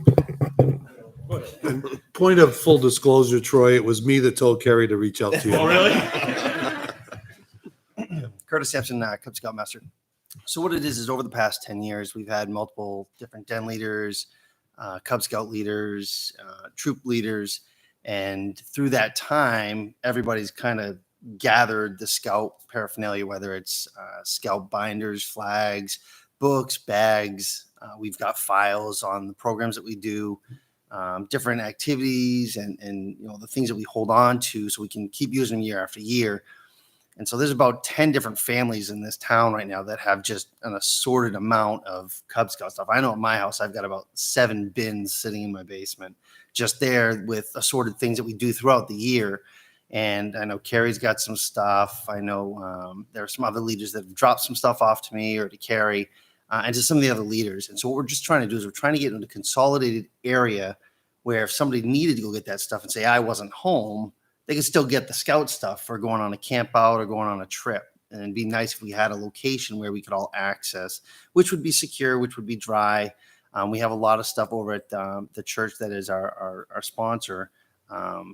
But even that is just becoming an area where it's just not enough stuff, not enough location.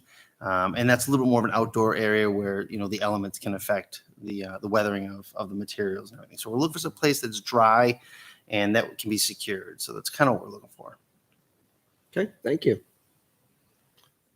If you're talking about the offices upstairs and they're not being used, I have no problem Yeah, with I think that. it's a great place to put it. Okay, you got the squad room in the back and the two offices. One I wouldn't bother with, it's so small. Okay. Yeah. But the other office on the northeast corner is great. The old chief space, there's so much space in there too. I had no problem with this. And John, with the keypad, we could give them access, right? You could do is there a code? You could just give a code, or is it key fob? Is it pink or gray? Yeah, I could pick it.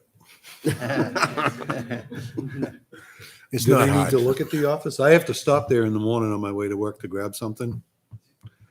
I can show if somebody's available. Honestly, I mean, if it fits in my basement, I'm sure if you guys. The office space is 10 by 15. Yeah, I don't see that being a problem at all. Okay. How many offices are up there? There's actually 3 upstairs. There's one in the front, which is the front north side. Then there's a small office in between that the deputy used, and then there was a multiple with a desk like these with storage and stuff all the way around. And you got a kitchenette which you can take out, and you can make storage there in the front where the lobby is. When you go up the stairs, there's an area up there where the television and stuff. You can put up a small cage partition there to give more storage. Okay, there's so many ways of making that work. The only reason I ask is that the cat's out of the bag now. Maybe there'll be other organizations that want to take advantage. Could you combine your stuff to one room? Oh, yeah, no, we wouldn't need more than one room. Okay. You know, That's what I'm saying. and to be honest with you, the Cub Scouts and the older Scout program would share a room. We're not going to be looking for 2 separate rooms. We Boy would share Scouts, a room. Cub Scouts, the same spot. Yeah. Makes sense in the back room. Yeah. And there's a door, and you can lock that. And it's really beneficial for us too, right there, because it is right by the church that we yeah. use for our Scout meetings. And No, everything. that's perfect. It's right there, consolidated. If we're doing campouts, our gear's right there. Stuff is right there. So that would be really helpful. The kids are young; they can go up and down the stairs. Well, that's what I was gonna question. That was my question. Do you want the kids to go up and down the stairs or just the adults? Most likely would be just the adults putting stuff in there. There's really not a lot of stuff that would be for the kids, Yeah. and anything that would be for the kids. I don't we know could if you pull out. want If to that make that was part of the a agreement. stipulation, Wouldn't be a it problem. wouldn't be a major problem. You might have older scouts that are The scouts 16, can do it. 17, 18. Mhm. We probably wouldn't be sending Cub Scouts up there. We don't plan on having meetings. It was really just to store stuff, and it's really for the leaders to be able to get supplies they need. But I mean, if that was a stipulation, I'm sure we could work around that. I don't see that as a problem. Even for the Is Cub that Scouts? whole building heated? Even for the younger Cub Scouts? Yes, They're gonna Yes. run Yeah, I around wouldn't do- crazy? Yeah, I wouldn't send them around. I wouldn't send them. Maybe the up there. Boy Scouts. Yeah. We've turned Yeah. down the heat to like 50, right? Yeah, it's basically, just to keep freezing. is the water been shut off in that? No, because we use the restroom facilities used by the LCTV employees. And the painter. Wait, yours is still on? Oh, never mind. So what I can do is, I can draft up a memorandum of understanding and just kind of lay out the agreement. We Mhm. probably need to meet, go down there and take a look at what room would work. Okay.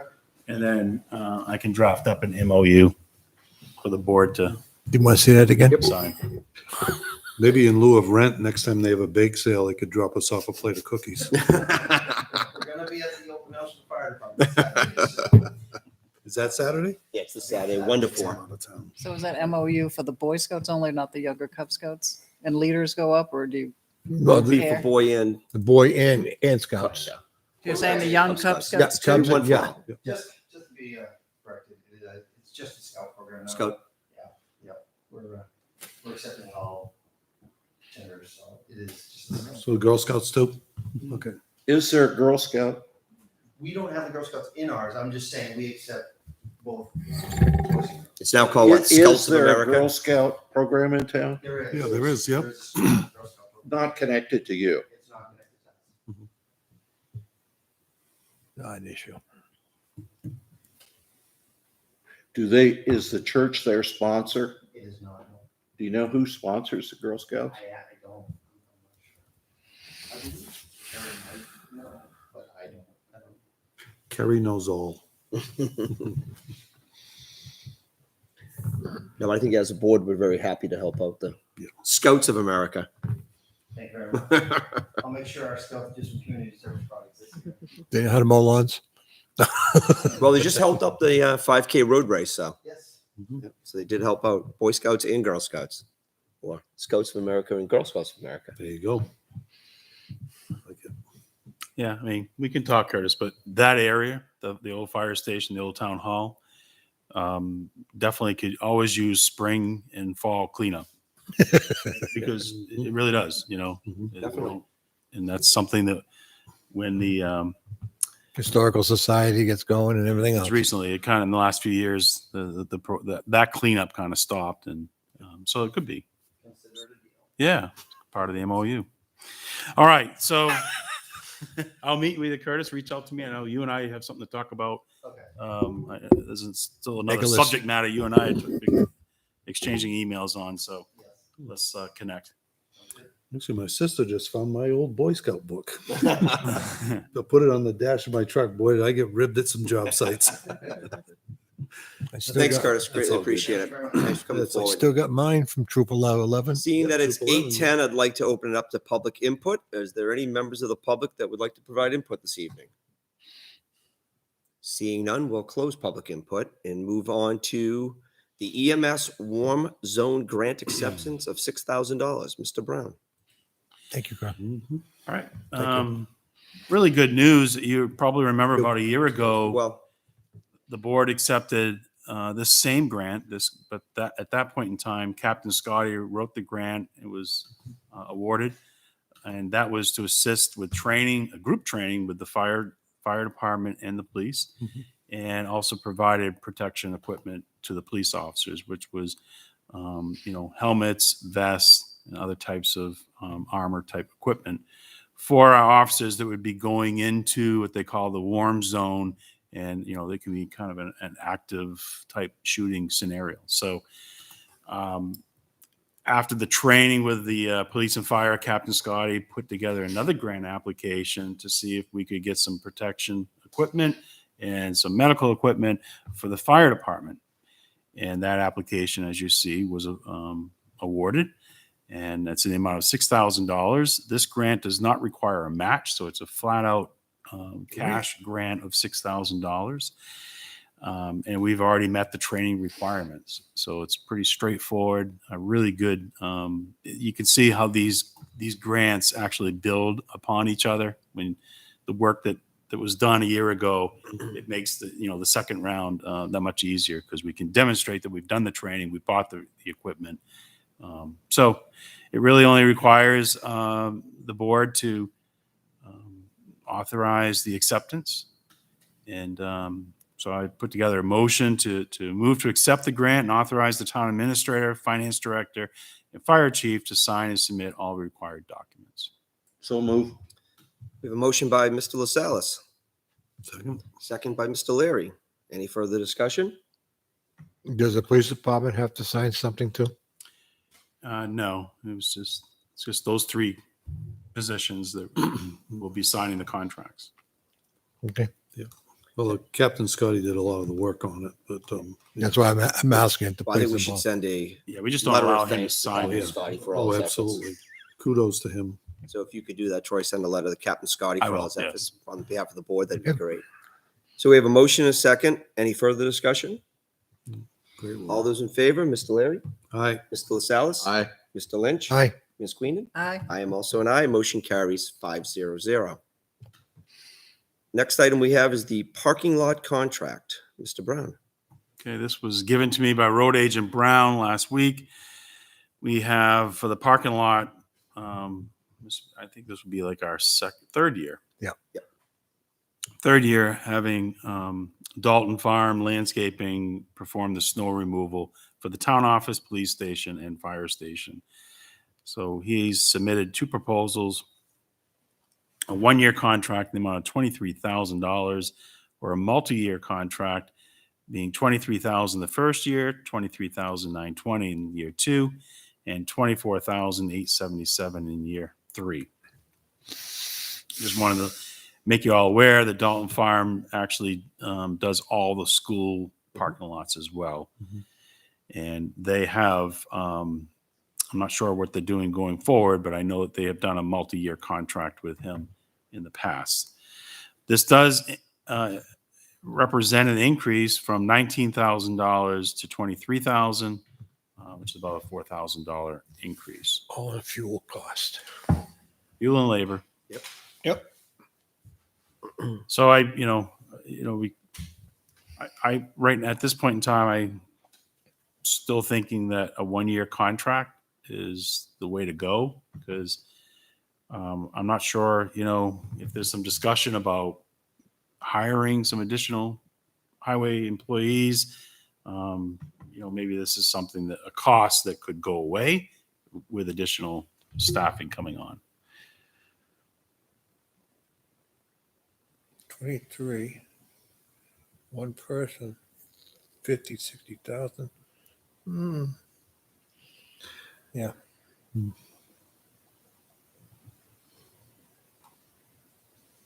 I don't see this to be you think about it. Depends on storms. It depends on, we don't have the help to do it or the equipment to do it. And if we did in the past, we just couldn't keep up with it. We went out in the last couple of years, correct? It's worked out well. The parking lot's been good. The sanding and salting's been good. I have no problem. To be honest with you. I will rag him for wanting to charge $150 an hour for a loader, because it doesn't matter how you remove the snow as long as you remove it. You're contracted to remove it. How you do it is up to you. Yeah. So I'm going to rag him for that. Just going to tell you guys now.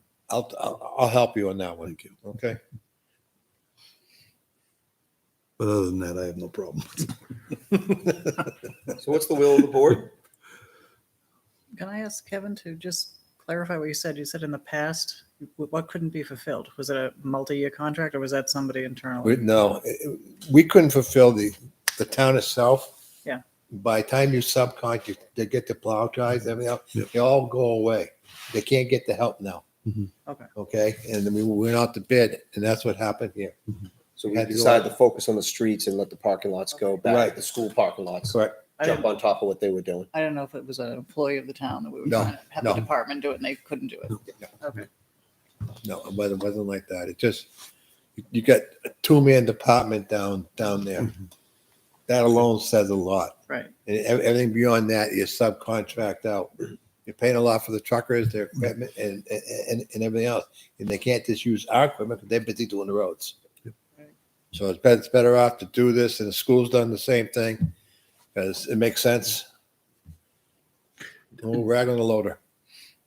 Should we go with a 1-year contract or 3 years?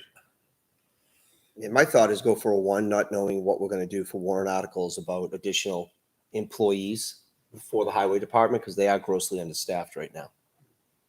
Yeah, I think even if we add another employee, it's still not going to be enough to do this work. I agree. So the multi-year, what is it looking about? 4% a year it goes up? Troy, the first year was what? 23? The first year is 23,000. The 23,920. second year is 23,920. So you're just adding 920. Yeah, And and then the The third year is 24,877. Which is understandable. Yeah. By the time you It's- get the warrant article approved, if it does get approved and get somebody, Yeah, it's 4%. okay, 4%. 4% a year, yep. it's not much. Yeah. Because I the just- fuel costs, everything else. I just think that committing to 3 years at this point in time, when we're looking at trying to add staff, I just don't know if it's wise to do that. If in fact, part of the plan when we bring someone on is to try to eliminate this $23,000 annual cost. It helps reduce that amount for that. And it may not, I don't know. We have to look at it, but I don't you think know, so. committing 3 years and Can we go 2 years? I don't have a problem doing a 1-year deal right now. Okay. Does he prefer 3? Is that what he's asking for? I'm sure he does, but I just don't see there being a benefit. Because, all right, there's 2 things here. One, we're sole sourcing this. We didn't put it out to bid this year. Yep. So there could be, you know, we did put it out to bid last year. It didn't work out well for us. We ended up sole sourcing. Yep. But I still have a little bit of a concern that we don't bid this out this year. And 2, if we're going to try to bring on a full timer, I'd like to be able to at least have the option of maybe this is something we can start to do in-house. If we do a multi-year contract, those 2 options won't be available to the board. But again, I think if we bring a full timer on, I don't think Kevin could spare him to do parking lots. And I think, you know, you could be absolutely correct, but I just don't want to lose that flexibility if it's there. Yep. But he has proven himself, right? Oh, yeah. Oh, definitely. Oh, definitely. Yeah, well, They do a no, good job. yeah, I'm just making that out there, but, I would like to vouch for this contractor. Yep. At sometime during this year, I don't know what happened with the school contract at Griffin, but they brought on this contractor to cut the grass. And the grass has never looked better. And he's out there himself, sometimes other members, but I mean, On a Sunday. it looks Yeah, it's usually a Sunday when they're fantastic. doing it. And he weed whacks and does a great job. It's extremely conscientious. And If this year, just mowing lawns in this environment that we've had, it's amazing how that looks. I will have to say that to keep up with that. I mean, and I hear no complaints with respect to snow removal. None. So I'm all for it. so are we measuring the potential hiccup in a warrant article?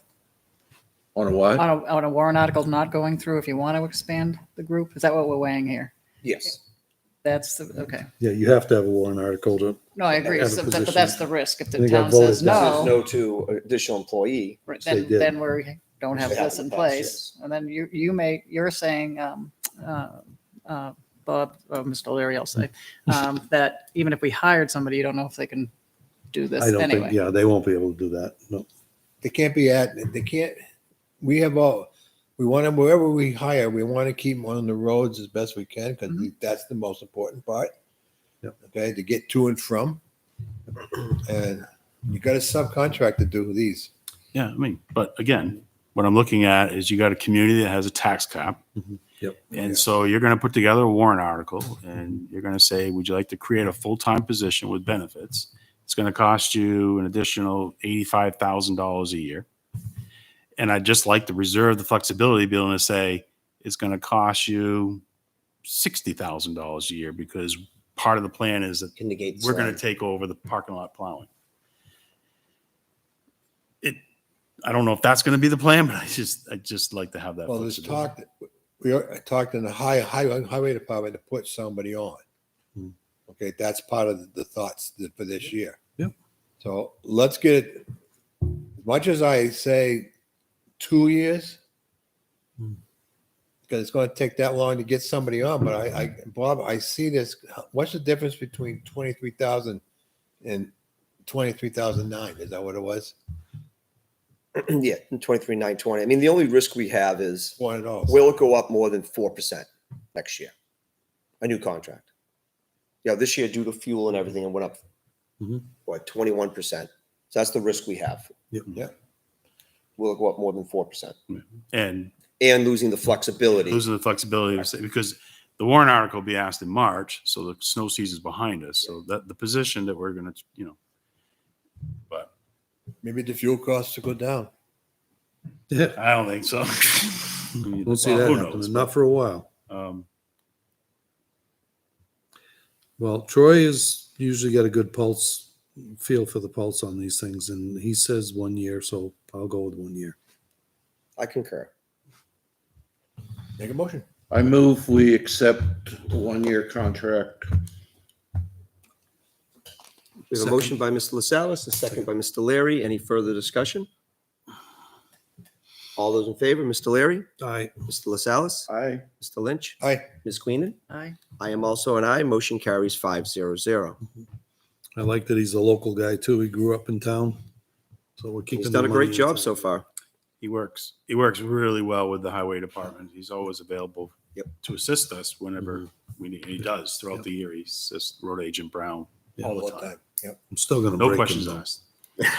He's What's gonna that? hear it. He's still gonna hear it about the loader.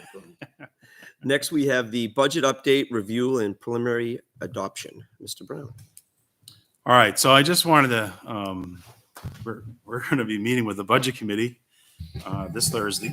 Oh, good. We have sent the budget link, the budget document out to the budget committee last Wednesday.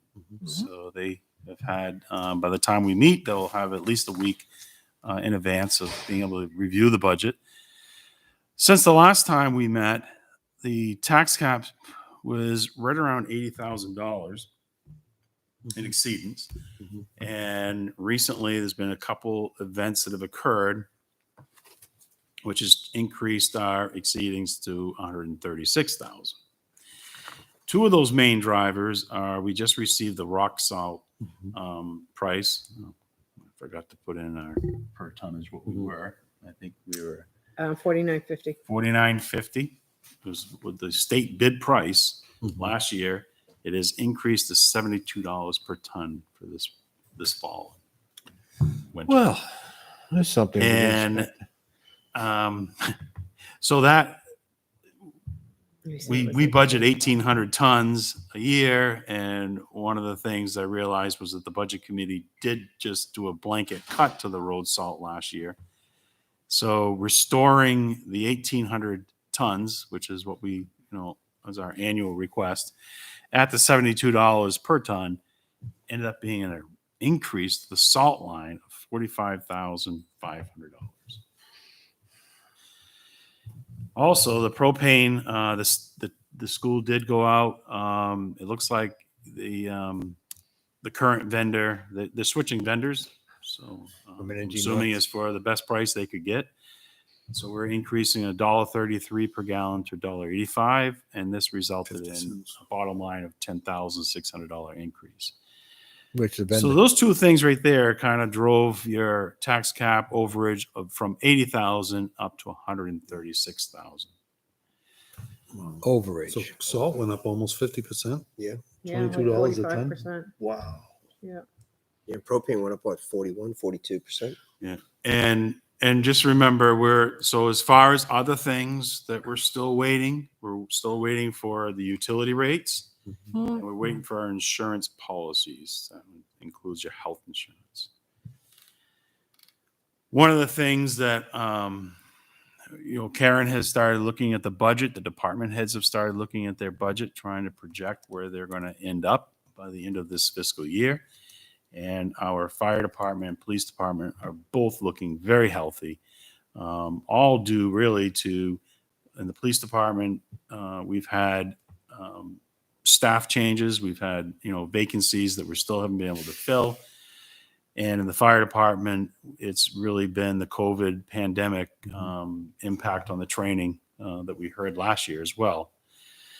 So both chiefs have come to me and they're working together, stating that collectively between the two of them, they're very comfortable in trying to purchase the police cruiser that's in the proposed 2022 budget and the fire command vehicle that's in the fire department's 2022 budget.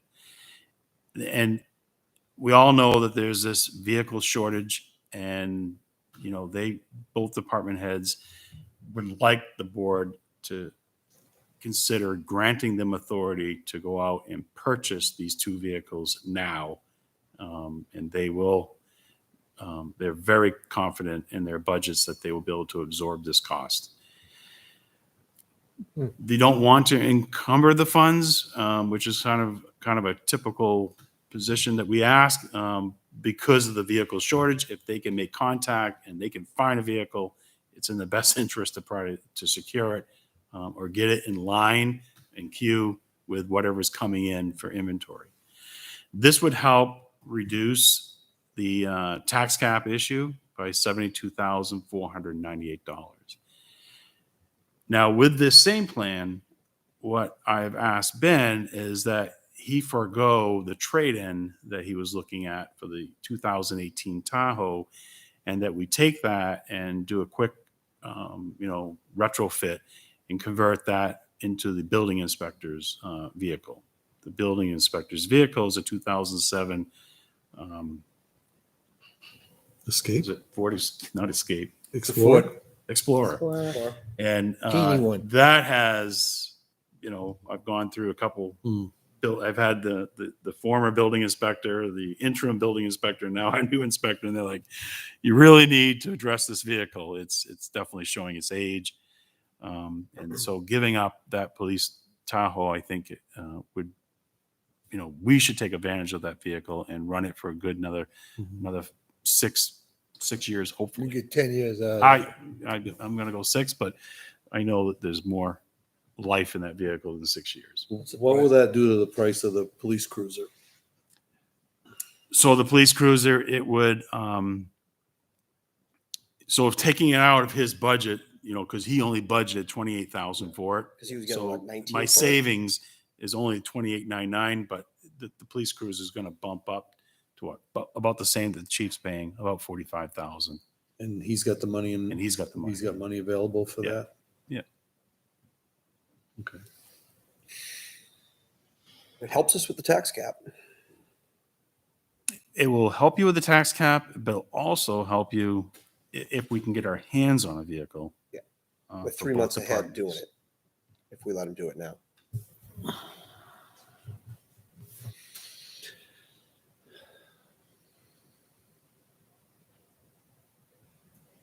Thoughts? What is wrong with the vehicles that they have besides the year? Well, I know that the fire vehicle went to a local shop. It came back with a laundry list and a recommendation that it's not used for this function that it's being used right now. And that's driving back and forth to home. Just saying that it's not supposed to be used as a frontline vehicle. So my issue with that is that we now have that in writing.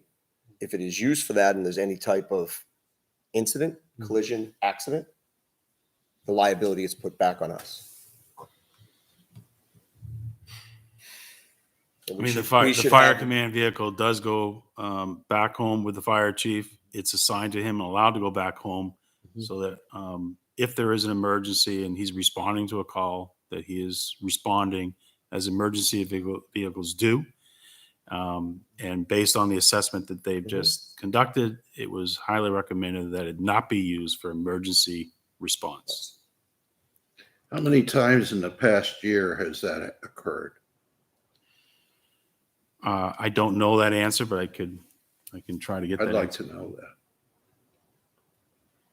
I can tell you what they do. If I get called to like I've been called to Milford a lot, when a building collapse or hit, they call me. I use my own vehicle. I have a town vehicle there, but I don't bring it home. That's when I work there. Okay, so it's a matter of preference, a matter of the whole thing. They got another command vehicle here, their pickup truck that they use as a response vehicle to guide the guy on call.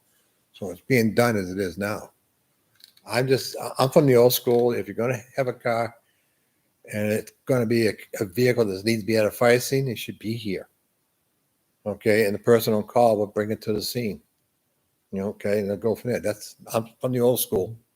Was that vehicle part of his contract?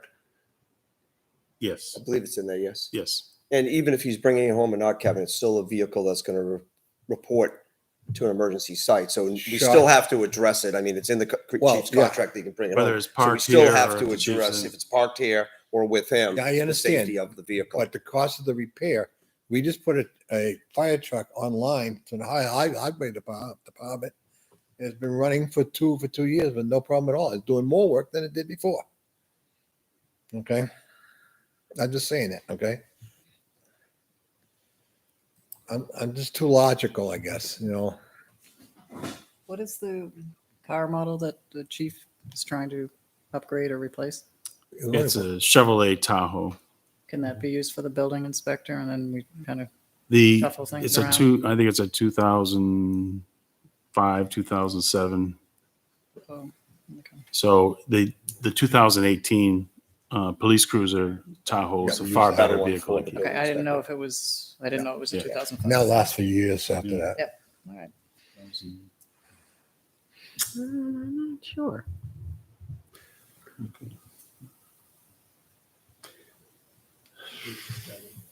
You think Yeah. it's a 7? I think it's a 7.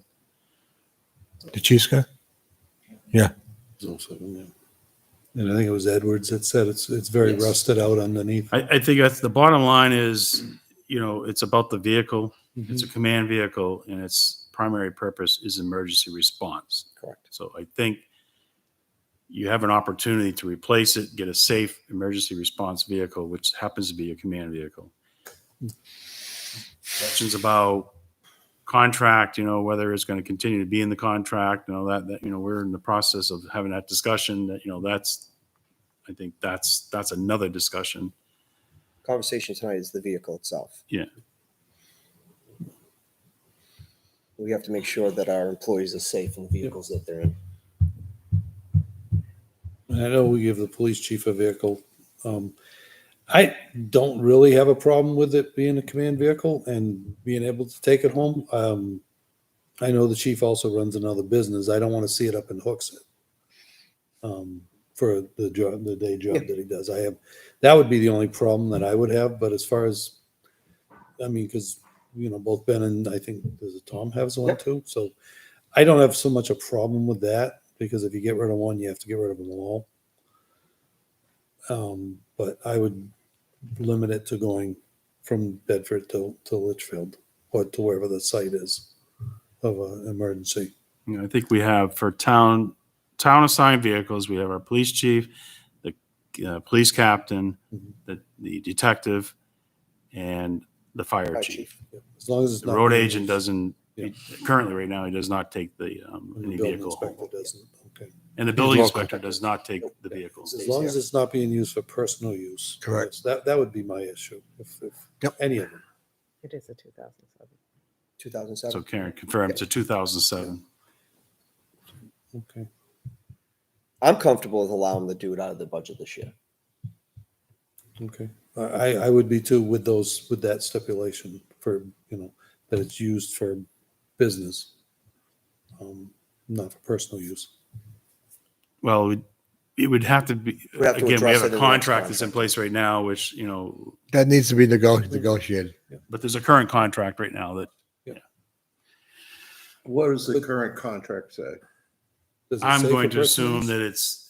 that it's much like the police chief. We talk about there's some incidental use. If you're driving from here on your way home, you can swing into the bank and make a deposit or swing into the grocery yeah. store. That's not. You can't take it Yeah, to that's- your lake house or something. Yeah. Yep. That's the standard language. Okay.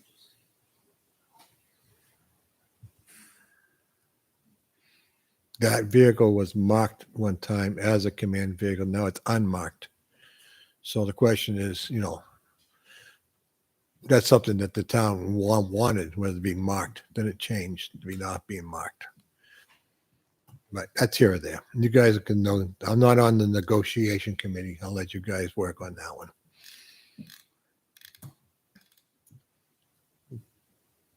I would think it would be marked, wouldn't it? Shouldn't it be? It should be. It should at least say fire chief. It's his vehicle. Mm-hmm. Is it? I don't know if any of them are. I don't know if any, either of the chief's cars have marked. I don't believe so. No, I think Ben's has the plates, but I don't think it's marked either. Although you can't tell now because they hide the lettering now. So the clause in the contract now is the town shall provide a vehicle for use by the employee and all associated operating and maintenance expenses, and insurance shall be paid by the employer. Said vehicle is to be used by the employee in the performance of his duty, the official town business, for his professional growth and development, and any other occasion approved by the Board of Selectmen. It may be used by the employee at times in his best judgment for other reasons, since the employee is on call in the event of an emergency. So what he's saying, he can bring it to his other job and park it there. If he gets a call, he can come in. So that's the present verbiage.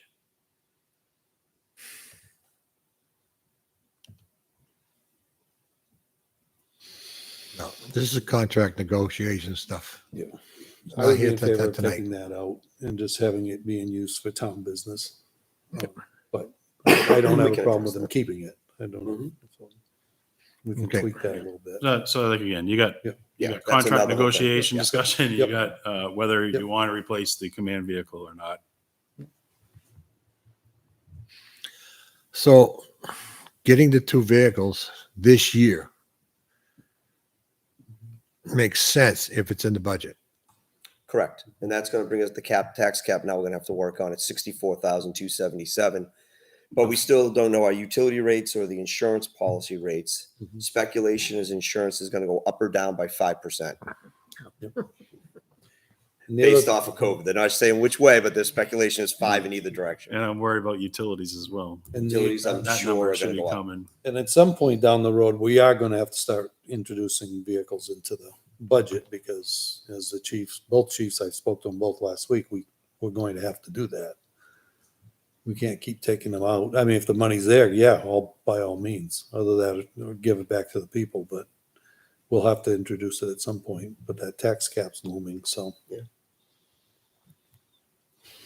I think it's, and looking down the road, I do believe the town needs to look at, especially for the police cruisers, Rotation. a lease purchasing program where you can stabilize the cost. Mhm.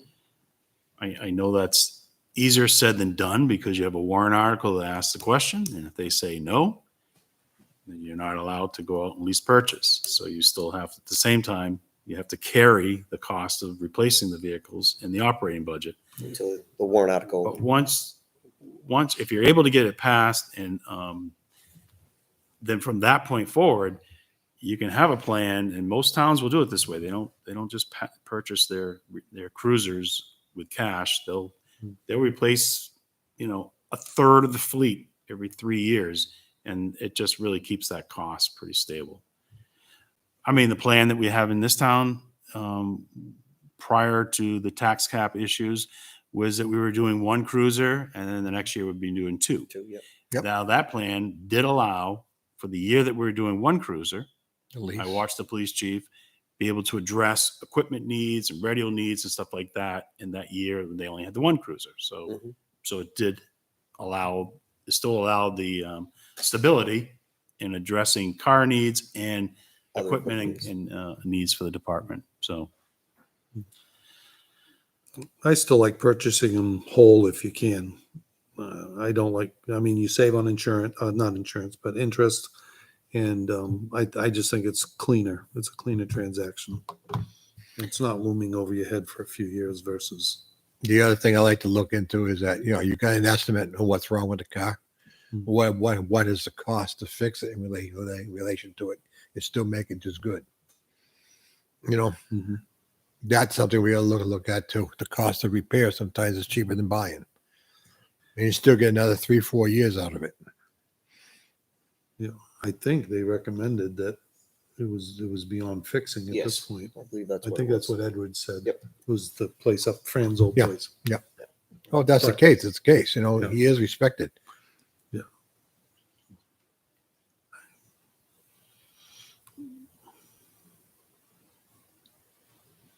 Okay. Next. I think it's commendable of both chiefs to look to find it from the money from their budgets. And I think we I agree. should, I think we should give them the power to go do it. Start looking now, see if they can come up with a deal Yep. with with the vehicle shortage that's out there. We'll fine tune the agreement. That's Negotiations. another part, yeah. Yeah. So if the board authorized the police department to Please. purchase a new cruiser in the current budget, the same for the fire chief to secure a fire command vehicle, then Once that it will gets authorize them to go out and do that. And I will remove the two costs that we have in the 2022 And budget also to take the Tahoe and make it for the building and make it the inspector. building inspector. And so that will help us a little bit Thursday night. That will reduce that tax cap a little bit. But again, I have a feeling that this is the way we're at this point in time when you're in the budget for the next month and a half. We do work, to get the tax cap down, and then we get hit with insurance rates and this and that, and we're right back where we started from. But that's been our process for the last couple of years. And I would like this board to deliver to the budget committee a budget that meets the tax cap too. Like we have the last couple of years. We've done the heavy lifting, not pushed it on them since it is our budget, and made sure that we are under the tax cap. Yeah. They're going to be delivered. They're going to start reviewing a budget that currently exceeds the tax cap. But what we have done, listening to them, working with them, we've been able to make some adjustments to try to address it. But all, And they've also been able to suggest some areas to reduce. We've always done it as a team effort. and right now I'd go back to department heads and start looking and see what's out there. Okay. And once we know the encumbrances and so forth, we can start taking items out that we can take this year versus next year. And I'm just seeing this up front for the first time, but when you have line items going up 40 and 50%, it's how gonna can be you even difficult. stay in the 10% tax cap and still have your town going forward? When you get into your fuel costs this year and everything else, salt 10%, costs. if that's a state level law or the town law, but So there's a warrant Just the salt article. cost. it was a warrant. So it's It was a not warrant article, and it was actually a fixed dollar rate, not a And percentage. I understand why it was introduced, but now you're in a situation where Yep. labor costs and healthcare and It's just raw material. It's tough. Can't build a house I today just don't under think the it can stay in that time 10%. frame. I'm not looking to raise taxes, but it's difficult. Yeah. I mean, just if you didn't even do anything new for your town, can you stay in that 10%? Now with the fuel costs, the salt costs, and you add that all up, That's what I mean. you're gonna be over. Yeah, eventually and it's coming soon, I believe. It's really going to start to catch up. And the hard part is the special warrant articles.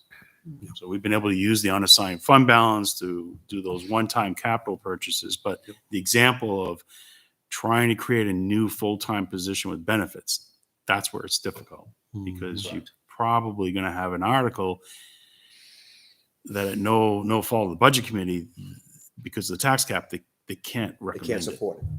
Yeah, So you're gonna- they may support it, but they can't officially support it because it puts it over the tax cap. Unless they can, come up with enough reductions in the operating budget so that they can support it. And I'm not saying that's not their option, but it is a difficult.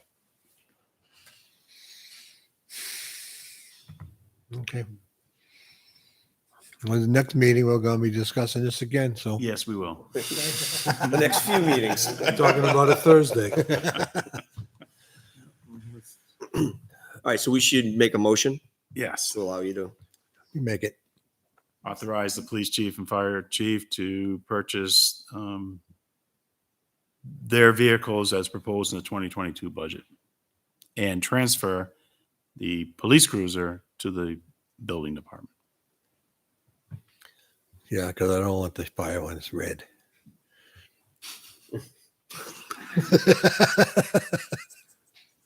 I'll make that motion. So we have- Exactly what Troy just stated. So we have a motion by Mr. Larry, I'll second that. second by Ms. Queen. Any further discussion? All those in favor, Mr. Larry, Aye. Mr. LaSalle's, Aye. Mr. Lynch, Aye. Ms. Queenan. Aye. I am also an aye. Motion carries 500. Thank you, Troy. Thanks for all your efforts, Troy. Yeah. And Thanks for giving us the Bob, black thank you for card. spending time talking to the chiefs. Mhm. All right. so It was as part of far my as 3-year plan to have coffee with all department heads. so then So I had a plan. and Nothing else? Selectman Leary, you can help me out with this. Unless Uh-oh. the board wants to go through the budgets by each department, which we can do that. We reviewed it. I didn't hear of any great concerns in anywhere in the budget. You could adopt the budget with the changes we just made. It's a preliminary adoption, but at least you're on record saying, yes, we've reviewed this and we've adopting it preliminary. You don't know other numbers that are still coming in. I just think the budget committee, they like to know that you have adopted what they're going to see Thursday night. Yeah. Subject to, you totally reserve the right to make changes. Make changes and add and decrease and look at the insurance when it comes in. I still like Mr. Lynch's suggestion that just ask the department heads, is there any places that you can cut? Was something a want versus a need, which is something I said to both Chief Sargent and Chief Freitzel last week. Is it a need or a want? I think it's important to give them one more shot before the budget committee, because Mr. Cutter and Mrs. Douglas will have their pencils very sharp. Yes, as always. They're very good. And the reason why I say that, I've been through this process for years, and we got into this situation with the administrators, and the selectmen used to say, I remember the administrators used to come back and say, the boys want you to figure out what you can really need and what you really want. And you redo your budget and look at it because the numbers are going too high because of other reasons. Okay, it's all about team effort. I've done it like There are some budgets that I think are going to go up. Yep. Oh, yeah. Rec being one of them. Yep. Based off of field maintenance and all the costs that's going on there. Because I know we have a meeting tomorrow night and we're going to start talking about the RFP for that. So these things you got to look at. You got to look, okay, this group this year, next group this year. It's been like that. So is the will to preliminary adopt the budget as is, well, with the tweaks that are going to be made in the full discretion that we can change? And At least that gives you guys the flexibility Thursday night to let them know that we did adopt it. preliminary wise. Correct. And I'm going to say, like Bobby said, and like I said, I think we ought to have the department heads go back and review it and get back to Troy and what's available, what's not available. Or Karen, Or me? if you're going to be here. Yeah, so I'll do that. I'll reach out to the department heads and also ask them if there's something, again, we did this last year, if there's that one-time purchase that's in the 2022 budget that could be purchased this year. And that, that worked really well for us It helped last us year. a lot last year.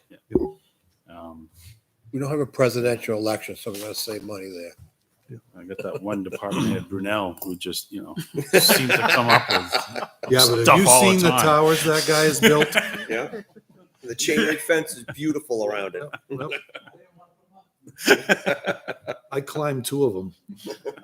I climbed over. Did you put barbed wire across the top of those two? I TP'd them.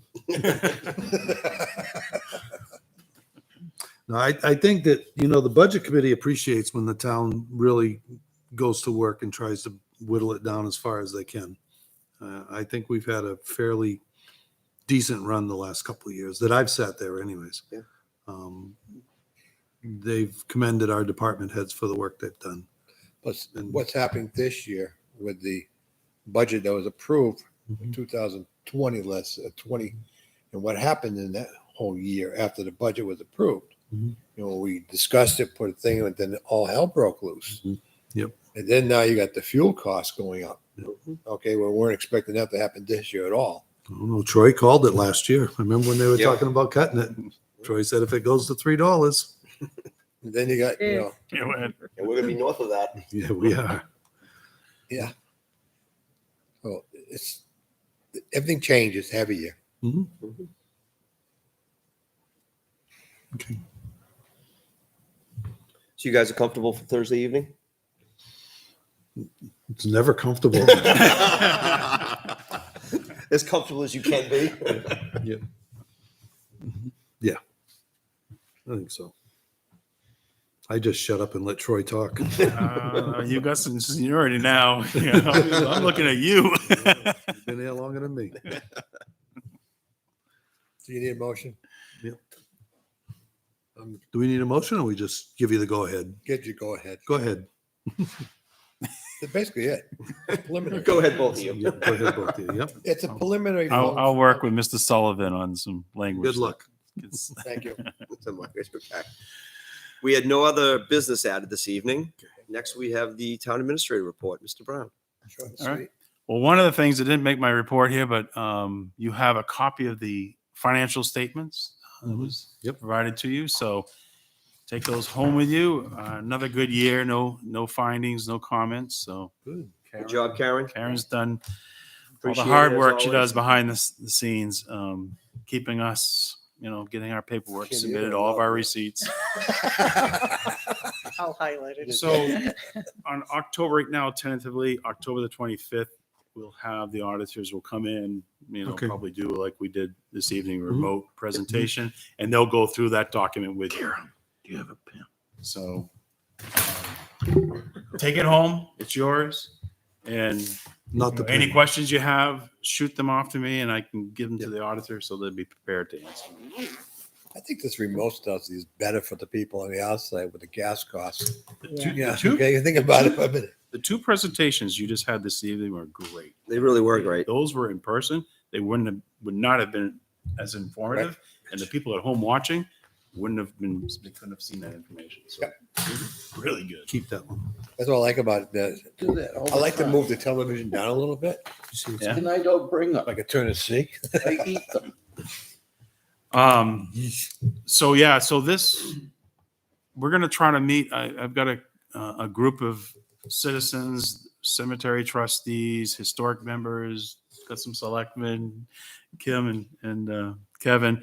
We're working on trying to make some improvements to the entrance to the recycling way. So we're going to meet. We've already met once. We'll meet again this Wednesday and continue discussions on how we're going to try to approach that. So we're kind of running out of time if we're going to, try to get something planted or installed this fall. I think there's still time to get some work done, but it might end up being that we do some work in the fall and then we do some in the spring. So, but we'll keep you all up to date on that progress. The CIP committee, we're trying to hopefully have a meeting next Monday, October the 4th. And the one thing I had talked to this board about a few meetings ago, and just want to make sure you're still on board with it, the concept of using our CIP committee as the board that will collect all of the requests from department heads, boards, and committees on how they would like or what needs they have where they could possibly use the ARPA funds. And I'd like to talk to the CIP committee about that Monday and see if they'd be willing to be that board. I think it makes sense because they put together the capital improvements plan. Obviously, they would only be putting together a plan for you to accept and approve. So they would have no authority other than working with department heads, boards, and committees, putting together a comprehensive plan and bringing it forward to this board for approval. Same as we did with the CIP. Same as the CIP process. So I don't think I see any objections to that, and we just want to make sure we're all on the same page with that. Yeah, good. I just You're have a smiling. question. I don't know, maybe I missed, no, I don't mind that. Okay. Sometimes I thought when I tried to look at the SIP plan, it just looked like a small spreadsheet. It wasn't an actual. Well, we're going to have some report that I could discussion. read. Yeah. With our planner. We're going to have some discussion on that Monday as well. Explaining why.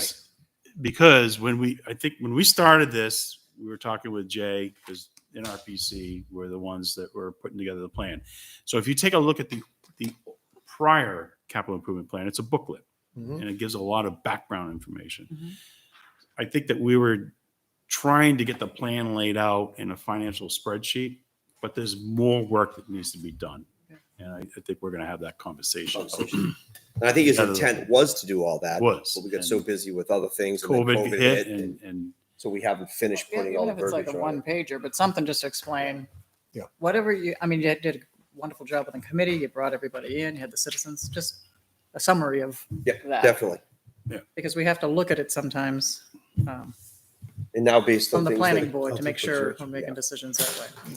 And now based on things that didn't go to warrant that were part of that and things that did, we have to tweak the whole spreadsheet. We want it to be a living document. So that's another part of this is what we're gonna go do. We start moving it around and then we can put more verbiage around it because we want to keep it going every year.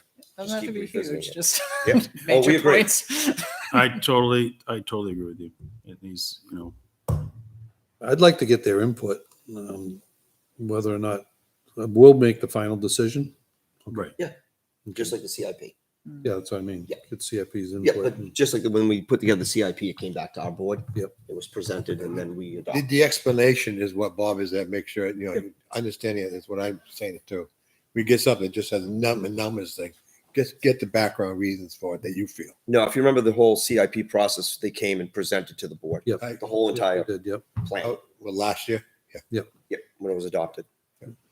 I think when we talk to the CIP about these ARPA funds, when at the That's beginning what I'm of tonight, I went on kind of a rant. Mhm.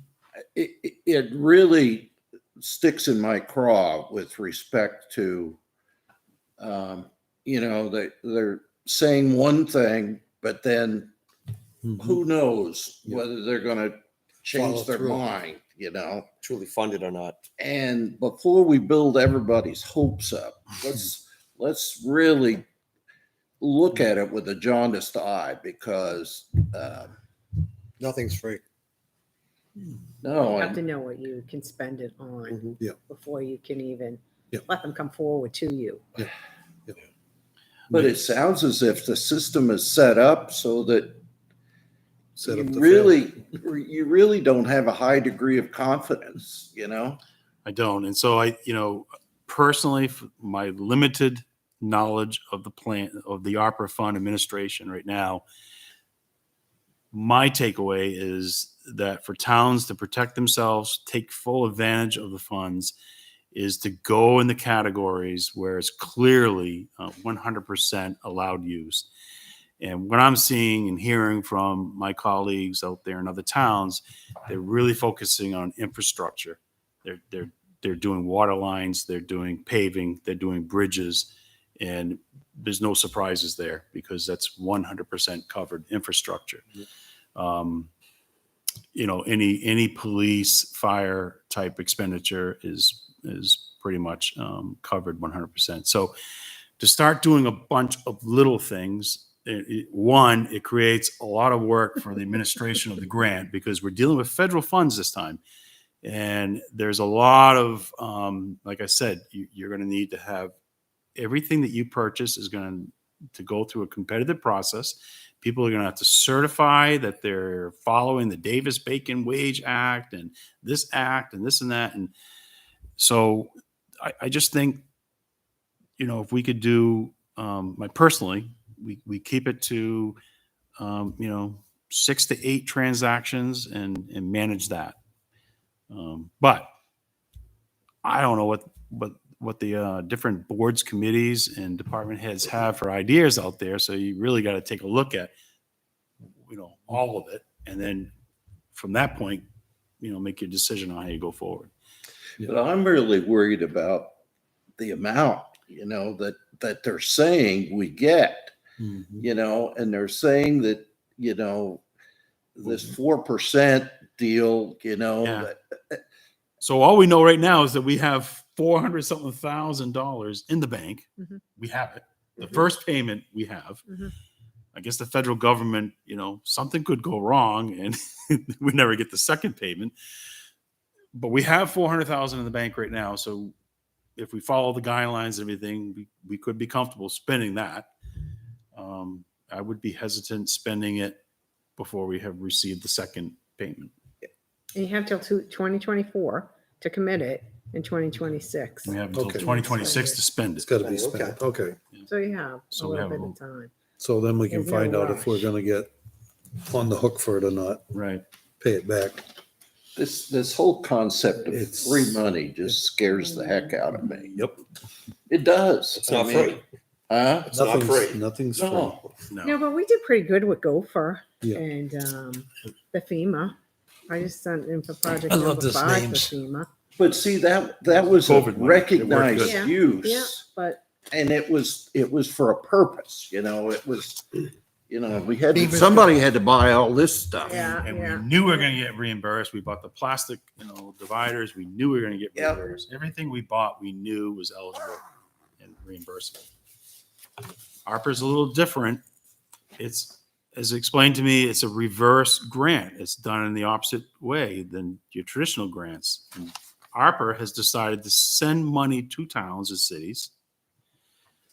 And then we go off and spend the money, we submit for reimbursement, and the government at that point in time can make a determination that it was not an eligible expense, and we would have to reimburse, somehow make up for that. Whereas your typical grant programs, you put together a proposal like Captain Scotty did this evening and said, we're going to do X, Y, and Z. They review it, they approve it, they're fully expecting to, approve those bills.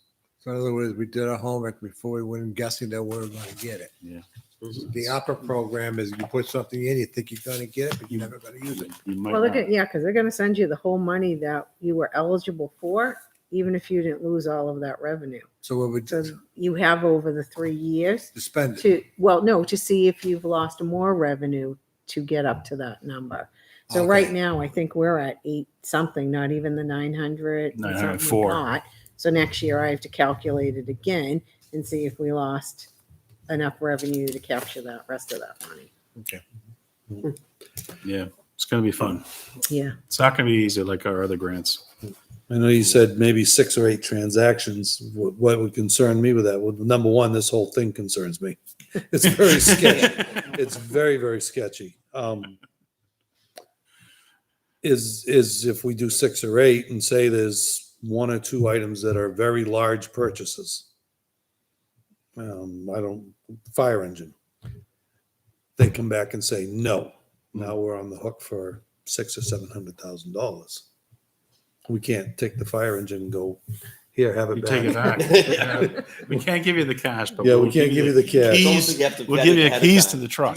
So, by the way, and we also have a few fire hydrants you can have. We'll throw those in. Yeah. I know what towns have done. Instead of putting the water lines through, you still got your wells or a community well here in the whole place. Mhm. Instead of running hydrants or large pipelines, they put in cisterns. They're a lot cheaper. They're to run because they don't use them. Okay, they're like the hydrants they don't use. But the cisterns there, it's a tank in the ground. They can hit, there's like a dry hydrant, a wet hydrant, okay? From 30,000 gallons of water, which is more than enough to handle what you need. I will say, though, that the federal government has a program that's coming up here now for paying for, I forget now what it is, something to do with COVID. And The shots. there's a lot of people in the legislature that say, we don't want it. Don't want the money. We don't want the money. Right. Simply because there's too many strings attached. That's- We don't want it. And so, it's a very viable alternative for us to just say, whoa, Now, as a select board, would we be doing the right thing for our constituents? I think that's the issue. Mhm. But Politics is what you're going to run into. You're going to group wants nothing, the other group wants something else. Mhm. It's all about the politics. We're here to work for the people. Well, it depends which one it is. No winning. It's just scary to think you have this chunk of money, but it could come back to bite you in the rear end if they don't agree with what you've purchased. Don't you think they should agree before we Be nice. Isn't that the reality of this whole thing? Why are we purchasing something? They're going to say, sorry. Hmm. Doesn't make sense to me. Hmm. Here's your college tuition. Nope, sorry. No. At least you have the 3 years. Next October, Yeah. when everybody has to, send in what they purchased. Hopefully, some people get There to goes not, the then you'll know what tension. you're talking about. Well, we can learn from what other towns go through, maybe. Exactly. Would that affect the cap? But the guidelines will change as they get more and more feedback from towns and cities exactly about this. How do you expect us to go out and buy an X amount of a piece of equipment, not knowing if it's eligible for reimbursement? And as you saw, the state did hire a company that's a third-party administrator. It's helping us field questions, but they can only give us guidance. They can't come out in black and white and say, yes, that's eligible 100%. All they give They is their can interpretation. They can, their interpretation, and direct you to the interim rules as they exist today.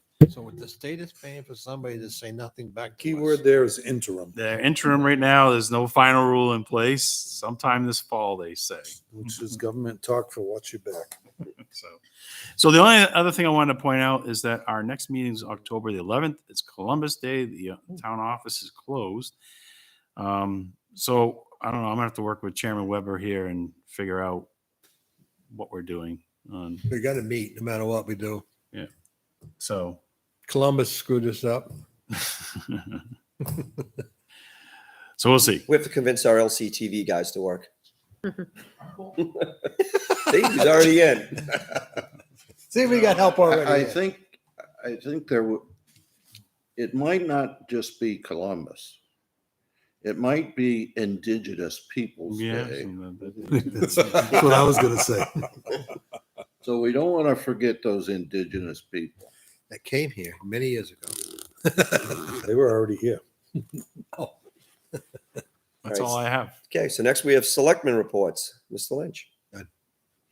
Okay, Ms. Queenan. I have one from the planning board, which I'll go over, and I have 4 from NRPC, but I think we can wait till next meeting for that. I'll read one that I did think was interesting, just for NRPC. Merrimack might approach NRPC for a study for the 100-year flood. They noticed we had obviously a lot of rain this year, and they wanted a traffic diversion study potentially done, looking at culverts, which we do anyway, but maybe looking at what happened if it did have the 100-year floods, roads started to flood, how do we get traffic in and out of their town? So I just thought that was interesting there. All right. The boats, yeah. Well, going up Route 3A this week alone, I've hit, not me, I was stuck in 2 accidents on 3A heading north, going towards Manchester before you even get into the Irving station area. There's not a lot of free room, up in How that about area. outlets once you get past Corning Road? You wait Breakdown lane, 15 minutes to a half hour just stuck They did on a this- 30-mile-an-hour road. There Last- is the end of discussion last about week, they putting a third brushed lane. all in. that down. I saw that. It's So that's in made front a of that difference. Irving. And no passing on the right. The only thing I'll say from the planning board is, first of all, the next meeting will be on Tuesday, October 5th. It's 7 p.m. at the town hall. The planning board, we're really starting to focus on our land use laws of what are permitted uses in our current regions. See on the board over there, you can see how we're broken up by commercial and in residential and all of that. We are having workshops planned on the second planning board meeting of the month. So the planning board meets on the 1st and 3rd week. The first week will be normal. The 3rd week, we're going to try to do workshops on that. We welcome the public for that. We've had a lot of input on that, especially in the northern commercial area. We're looking at distribution warehouse sizes. Some of these may turn into warrant articles. We don't know yet. Just to let you know, the planning board obviously will look at the history of what has happened in the past there, follow master plans, SIP plans, is why I was laughing at the SIP, and workshop and surveys. And obviously, we'll work with legal and the Board of Selectmen. So we just want to, again, get as much people involved as we can, allowing what buildings can be in what sections of the town. What do we think for northern commercials, southern commercial, industrial, and obviously residential agricultural. Okay, that's it. Okay, thank you. For emergency management team, we have not met in a while, which is a good thing. It means that COVID is going well for us. School facility improvement, the last 2 meetings have been canceled. I think we have one coming up next week.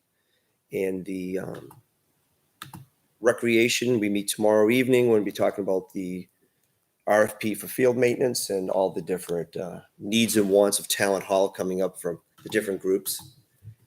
And capital improvement, we're hoping to meet next Monday, October 4th.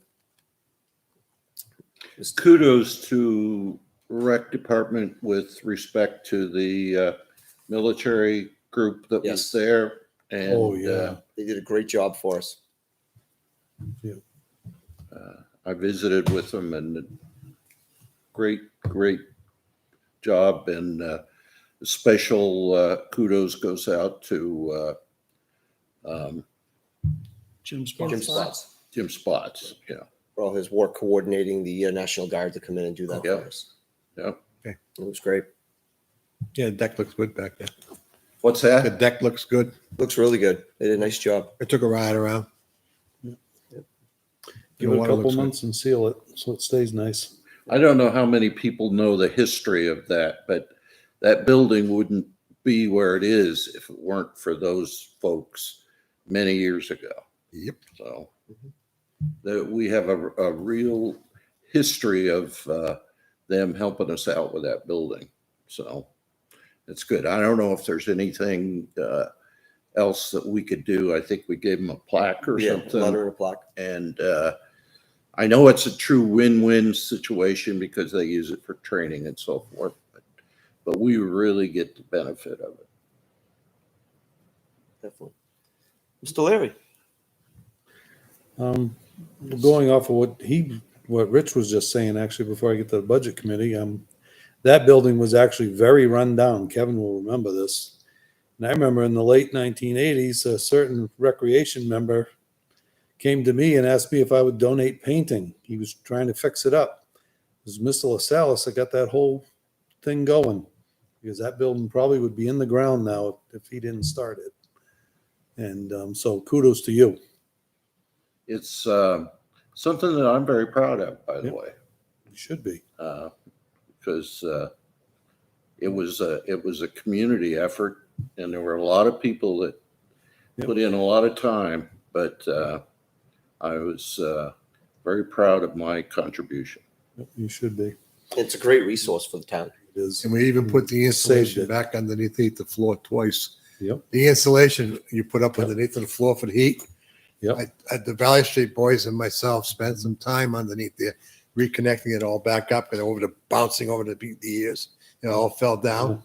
So that was a fan adventure. I haven't been in that building a long time, but I was there for a long time. It was fun.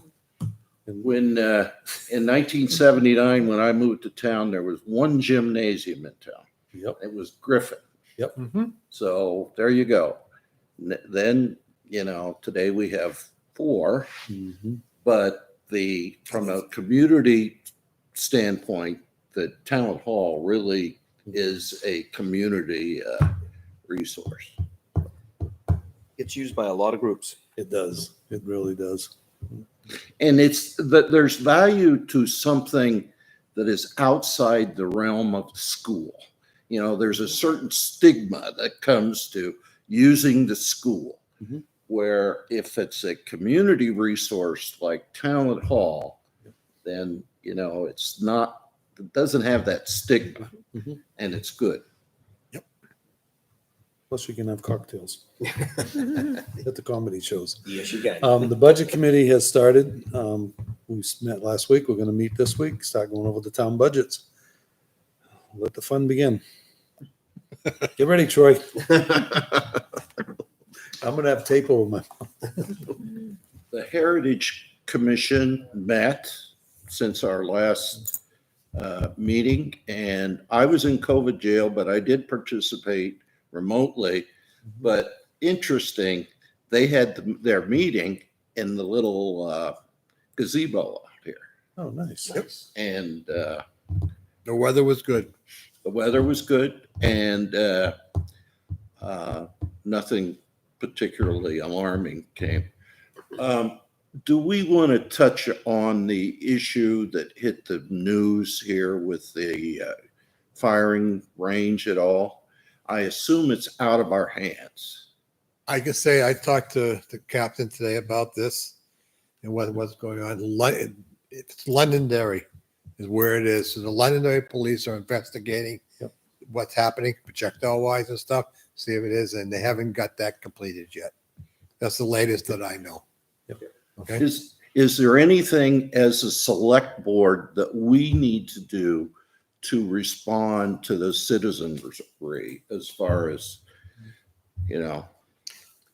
I, as a member of this board, feel no until we have the facts and maybe where it came from.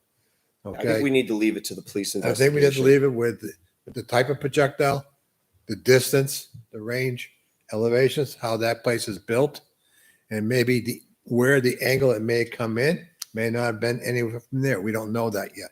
It's all under investigation. It's important that everyone, it is a very serious thing. It is. Right. I mean, anyone has a bullet come flying in their house, you want to get to the bottom of it. That being said, I think the chief and the captain have done a really good job. I think Ben said he had three officers on it last week, plus he spent a whole morning on it himself. So I think they're doing their London job. As it got higher up, he elevated it to the captain to do the investigation. And Londonderry stepped in as well. So we'll leave it to the professionals and we'll support where needed. Yeah, I just hope that nobody gets hurt. Yep. You know? Yes. Exactly. Yep. I mean, people, you know, we received the emails and so forth where kids are afraid to play outside, you know? And it's pretty alarming. I know where I live, goose season, and the guy used to let the people shoot geese down behind the house. My pool was a fine collector of shot. When I cleaned it in the springtime, it was all there. So we have Very no other familiar with business this evening other than to adjourn the meeting. I make a motion to adjourn. Motion by Mr. Lynch, Second. second by Mr. Larry. All those in favor, Mr. Larry, Aye. Mr. LaSalle's, Mr. Lynch. Aye. Ms. Queenan. Aye. I am also an aye. Motion carries 500. We're now adjourned. Thank you for tuning in and everybody be well. Have a good